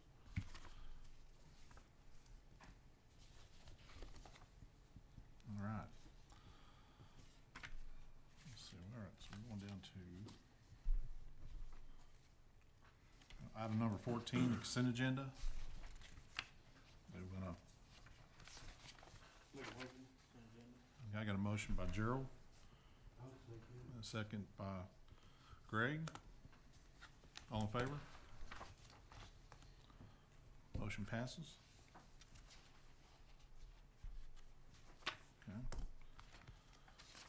All right, moving on. Where we at? I put that to the- oh, got ahead of myself. Item number 15, consider approval of curriculum purchase consisting of pre-K 2022 Texas Comprehensive Basic Package with 8-year digital license in English and Spanish. Yes, so this is our pre-K curriculum, and Dr. Morgan is going to explain. So the pre-K curriculum is up for adoption this year from the state. We do receive funds from the state through our instructional materials allotment to purchase core curriculum. And so the funds that we'll be using to purchase this curriculum is from that instructional materials allotment. So it's from our state allotted funds. The 3 cheers for pre-K is from Savas, formerly known as Pearson. It's a good, solid curriculum that includes, it integrates social emotional learning, play, social studies, science, and then of course the reading, language arts, and the math. Of all of the adoption packages that were up for review, this was only one of 3 to receive 100% on all of the categories that the state rated. So it's one of the leading curriculums for pre-K. It aligns to all of the Texas pre-K guidelines, and the materials the teachers are really excited about. It provides them with all of the materials they need in nice little unit packages. So they're really excited about that and how it's organized. It has lots of resources for literacy and math with manipulatives, things like that. So, and this provides pretty much the curriculum for the pre-K class for almost an entire day. So we'll supplement this with some handwriting curriculum, but other than that, that's pretty much what they need for pre-K. This is our current quote. We need 7 English packages and 1 Spanish package. We may have to add a second Spanish classroom next year for pre-K, depending on the numbers, and if we do, that price of $41.47 for the Spanish would just double, and so we would just pay for that through the instructional materials allotment at that time. So normally what we would do for this is just send a request through the state, and the state takes care of it, and we don't even put in for a PO for it. But we were able to get a better deal than what the state packages are offering, and so we're going the PO route so we can get the package that we need with a lower price. Any questions?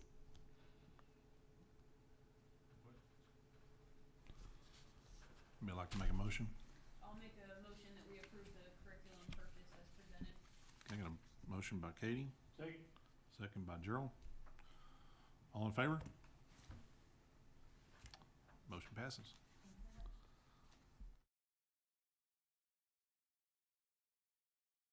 Okay, item number 16, consider approval of bleacher repair cost. So the bleachers we're referring to here are the bleachers in the high school gym. Now, that's both gyms, A and B gym. The problem with those bleachers, and we're talking about in the A gym on the visitor side, they've been in disrepair for a while. The rollers are not rolling. You know, what happens when you have movable bleachers, you have movable parts. And those, sometimes the metal gets in a bind and starts to bend. And when those things happen, it's a deterioration from there.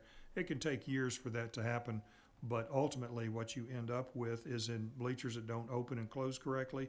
And worst part is you got bleachers that might actually be a hazard if you get a lot of people sitting in those bleachers. One of my big concerns back during graduation, when we were even talking about possibly putting graduation in those gyms, especially the B gym, I really was concerned about those bleachers.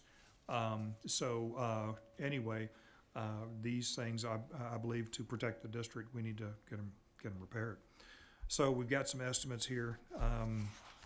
We've got CNR came out and did an estimate, and I think their estimate's $47,000.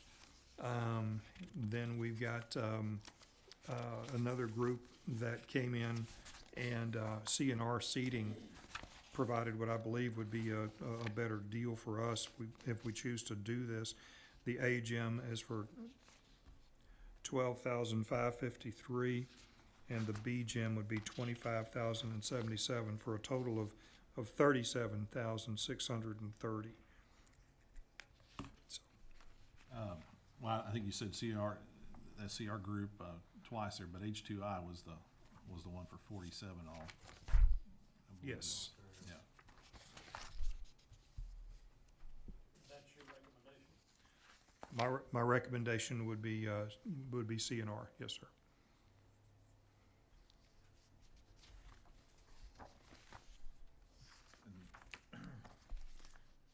And that wasn't for completely replacing all the bleachers. It was Oh, this is not replacing the bleachers. This is repairing them. Yes, sir. The broken wall. Right. So they'll go through there, and any movable parts, they'll pull those bleachers out. They'll take off any of the angle iron or whatever it is that needs to be repaired. When this happens, I mean, they've got welders and torches, and then they grease them up and make it to where those things should be very smooth going back in and out, and it prolongs the life of the bleachers, makes them safer, and also prolongs the life of the floor underneath those bleachers too, if there's any rollers that won't roll and those kinds of things. I believe the only notation was they couldn't guarantee that the new wood would look like the old wood. Right. Correct. I know in the past, we had the B gym, we've had an incident with somebody getting hurt, and I know wasn't but a few years ago, we burned up the motor in the A gym, and had to replace that. So they've had, work on them several times in years past. So, Well, and the thing is, as we do this, we use those gyms from actually, we even start before August. Kids use those gyms for volleyball, basketball. We're using those gyms most of the year. So there's really not a time other than the summer to come in and do something like that, maybe late spring. right. And I think that we've never really done a real big overhaul on either one of them. So, Patchwork. yeah. I'll make the motion that we go with the recommendation of the administration for the bid of $37,630. Okay, good. I'll second it. Motion by Joe and a second by Les. All in favor? Motion carries.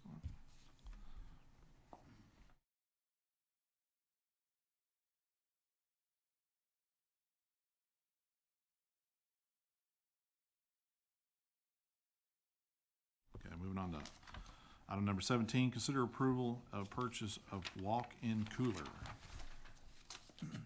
So we've had cooler over at the elementary school go down, and needs to be replaced. And this is the original cooler. So, I mean, whenever that building was built, this is the one that it had. And so Tina has been in contact with these folks, and she wrote the procurement to TDA, and that's already been approved by TDA pending board approval. So she's already taken care of her things on the front end, and basically told them that this would need to be installed by August the 10th.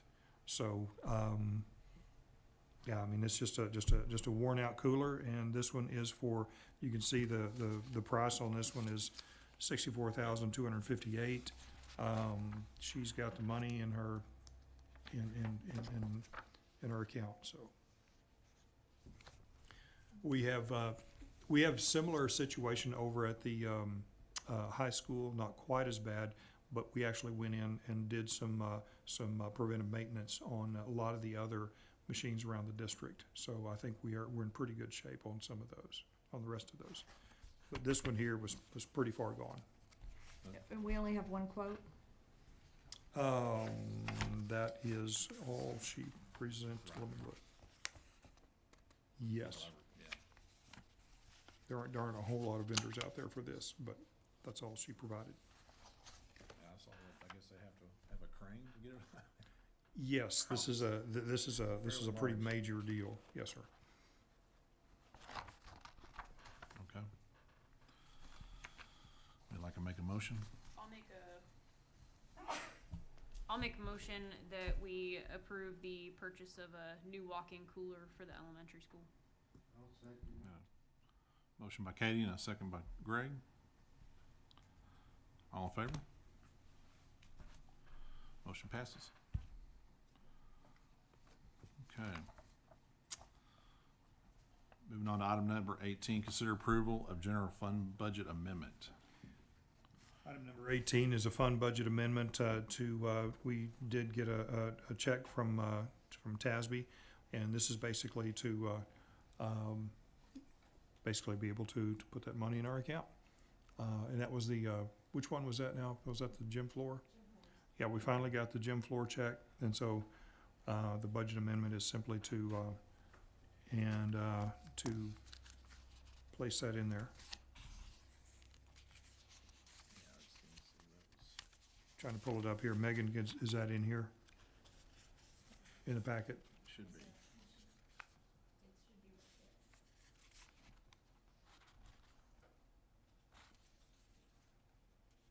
You have that amount? I can't. It's, is it? You'll have to read it. I don't see it in mine.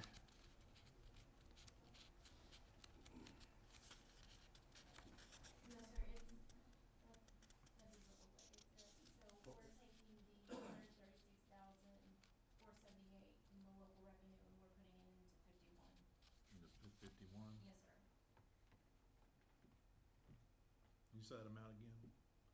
That- 136,478.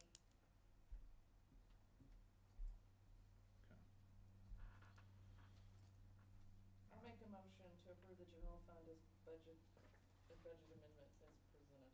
Okay, got a motion by Tasha, second by Gerald. All in favor? Motion passes.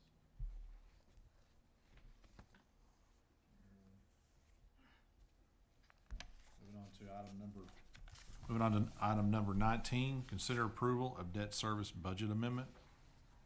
Becky? Yes, sir. So in the closing of the 2006 and 2010 bonds, the $10,122 was interest earned from the refinancing and the closing of those bonds. So Okay. that's just an increase to your fund balance. 10,000. Okay. Any other questions? Anybody have a motion? I'll make a motion to Okay. approve the debt service budget Got a amendment motion as by presented. Tasha. A second? Second by Gerald. All in favor? Motion passes. Okay. We don't need to go into, executive session for anything, am I correct? Correct. Okay, so we're skipping, 20. On to, item number 22, consider approval of matters related to, personnel, resignations, employment positions. We don't really have any of those. Nothing there, okay.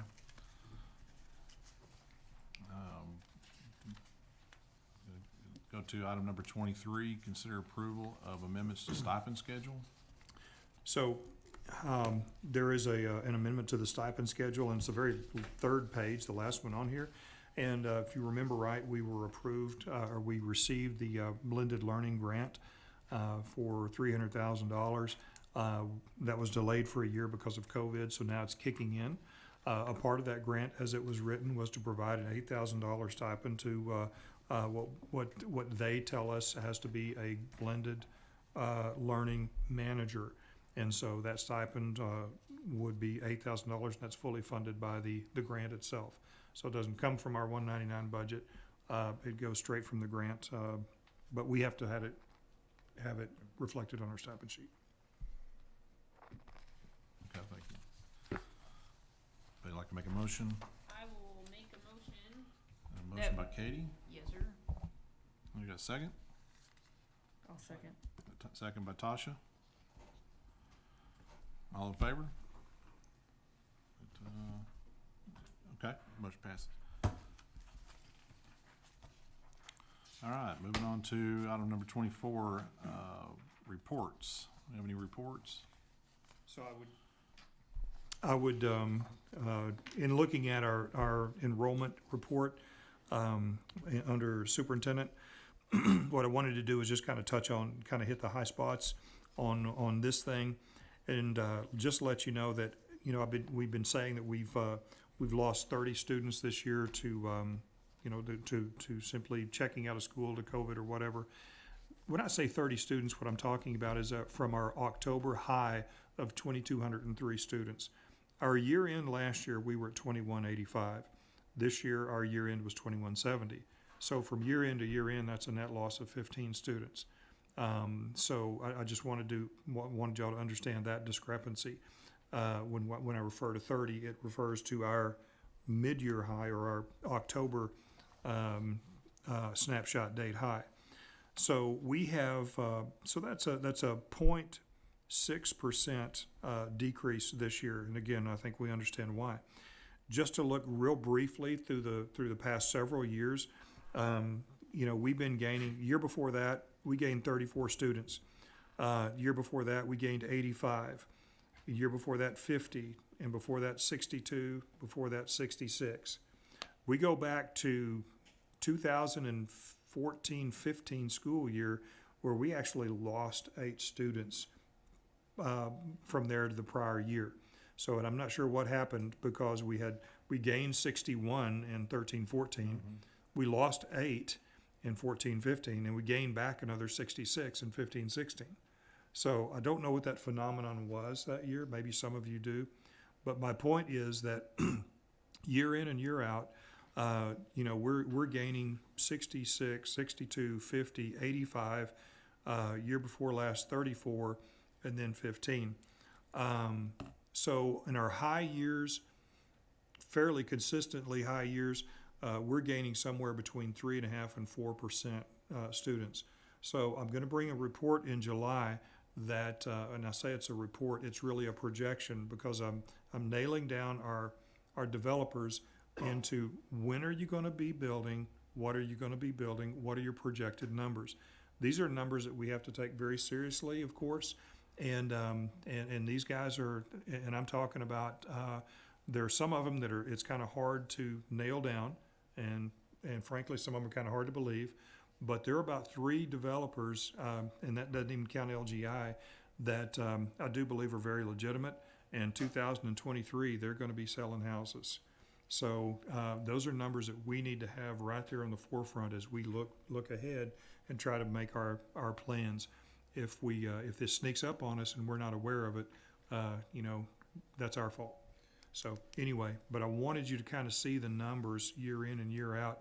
I expect that next year we'll be right back up there with some of those higher numbers in the 60s, or whatever that number is going to be as far as students coming back. What, how far back was that when you gained 80 something? That was 18-19. So that was 3.9%. So yes, sir. One developer alone is, and this is, I always forget their name. Yeah, Prairie Ridge. Prairie Ridge, yeah. They're all ridges and views and valleys and whatever. But Prairie Ridge, these guys are very assertive with this, and they're even talking about, they're starting to want to talk about specific locations for at least 2 new elementary schools, and they're going to put in 2020, they're going to break ground, planning to break ground in January or next spring anyway, as far as moving into the Johnson County side. That's specifically Venus ISD. That road stops right at that line. There's Yes, sir. And so that means if they're going to break ground in spring of '22, then they're going to have houses ready to sell sometime in '23. And their goal is to put up 60 houses in '23, 150 in '24, and 200 every year after that, '25 and beyond. And they have shown the ability to do this. So now I've got more meetings with these guys. If it happens, well and good, but we don't want to be taken by surprise by all of this. So anyway, I just wanted you to know some of the growth we've had in the past and what we're probably going to be looking at even this coming school year, but certainly the years beyond. Do you see, because of this past year with a lot of kids, parents maybe pulling their kids out and doing homeschooling, do we see, or in our projections, maybe losing or not gaining some of those kids back? I mean, I think that's reasonable, because we ended up the year with about 5% of our students that were online. The Foundation School Program will not fund online learning or virtual learning for this coming school year. Schools like us, I mean, we can't afford to do that if we're not going to get funding for that. And so they will make the decisions they feel like they need to make. And we will have, whether it's that whole 5% or if it's some, there will be some parents who may choose to do that. But I don't see that, I don't see that we're going to have an en masse exit of parents that are choosing that option. There are more options than ever before. But I think we've shown that our schools are safe and that our schools are effective. Part of that question is because of what we kind of anticipate. I know we added portables this past year. Are we still seeing a concern as far as where we're going to put some of these kids? I mean, if we do have,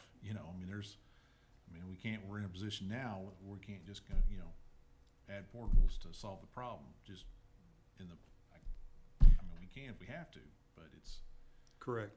So what we're going to have to do is this. We're going to have to look at, we're going to have to make our plans for next steps. So I've started consultation and don't have anything quite yet to present to the board, but will feel like I will very soon. We're going to have to start talking about a potential bond if this kind of growth is going to take place. Now, when we do that, it may look different than what we've done in the past, because I can tell you that if those houses come in, if they come in as they said, then we're going to be gaining students in the hundreds each year, beginning in about 3 to 4 years. So it's going to be a significant change. So we're going to have to, yes, we're going to have to put in some portables between now and then to bridge that. But very soon, we're going to have to look at probably a multi-phase bond. And you saw this recently with schools like Godley. They passed a $165 million bond. Well, you're not going to build a single building for $165 million in Godley, Texas. But what you do is that you're going to build, there's so much that was apportioned to, say, to finish out their high school. And then they had so much that was apportioned for an elementary school, and I think they might have had something else. So what you do when you have a bond like that, you can say you pass that bond, then it's a matter of when you actually sell those bonds. So, well, okay, let's go ahead and we want to, say, hypothetically build a high school. So you sell the bonds for your high school. You're not selling all the rest of those bonds. So you don't have that debt incurred at that point. So when you get ready to sell those bonds, you can simply go and do it. So it's a multi-phase bond approach. We may be looking at something like that. We may not, but I think we need to prepare just in case. Okay.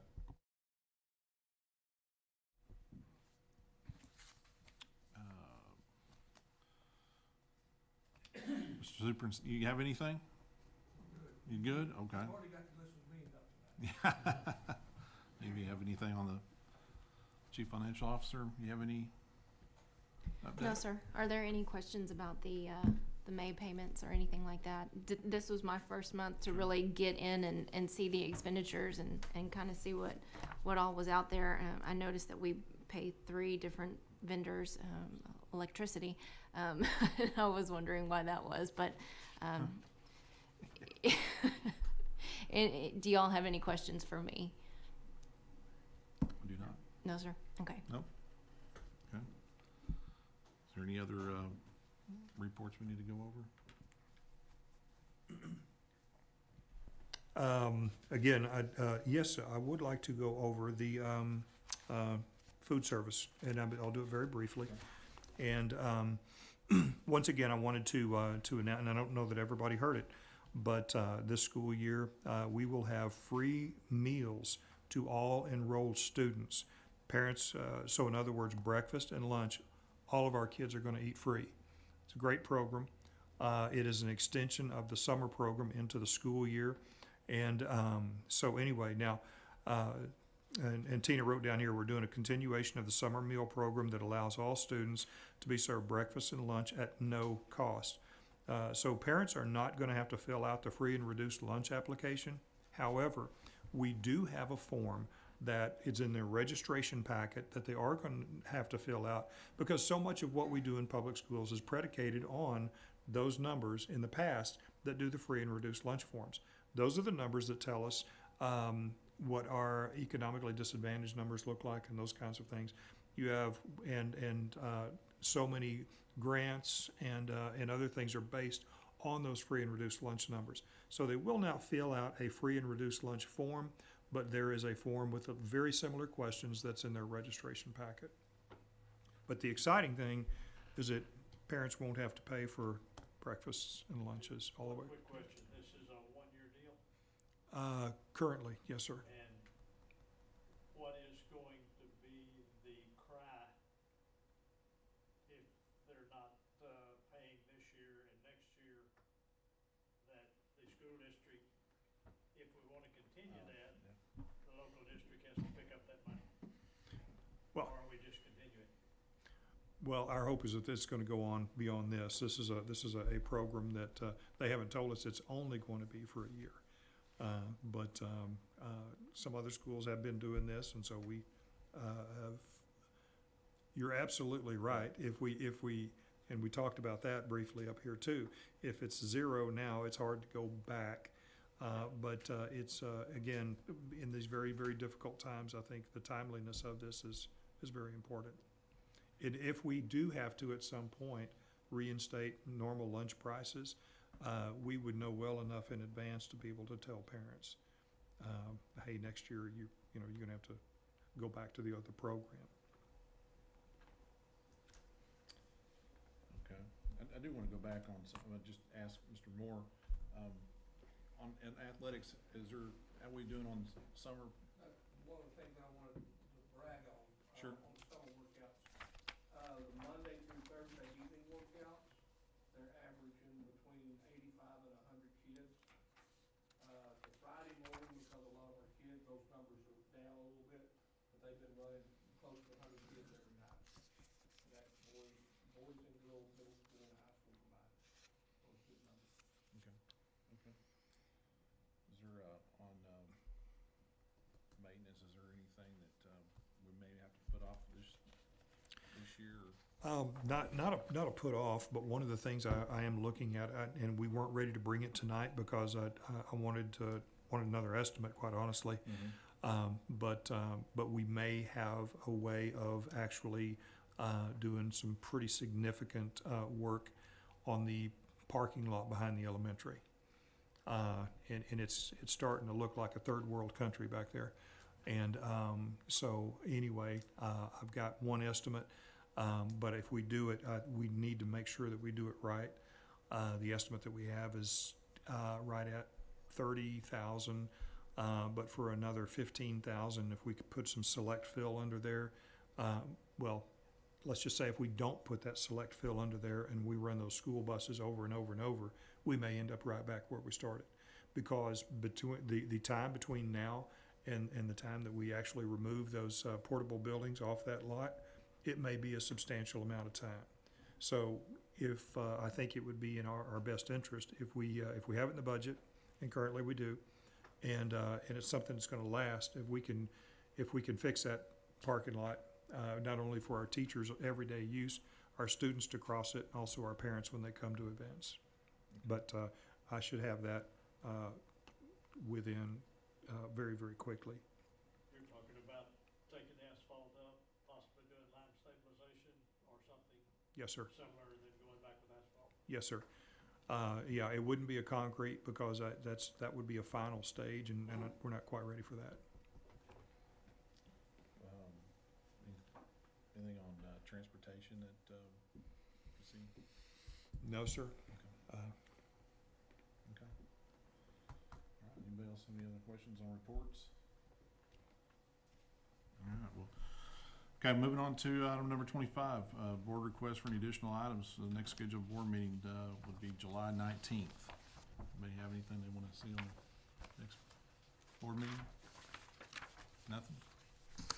Okay, well, If I may, Sure. Mr. President, we would typically do our goal setting in July. And so I'm gonna be preparing for that, and also be preparing to bring some recommendations on a theory of action through our Lone Star governance, so that we can continue that ball rolling as well.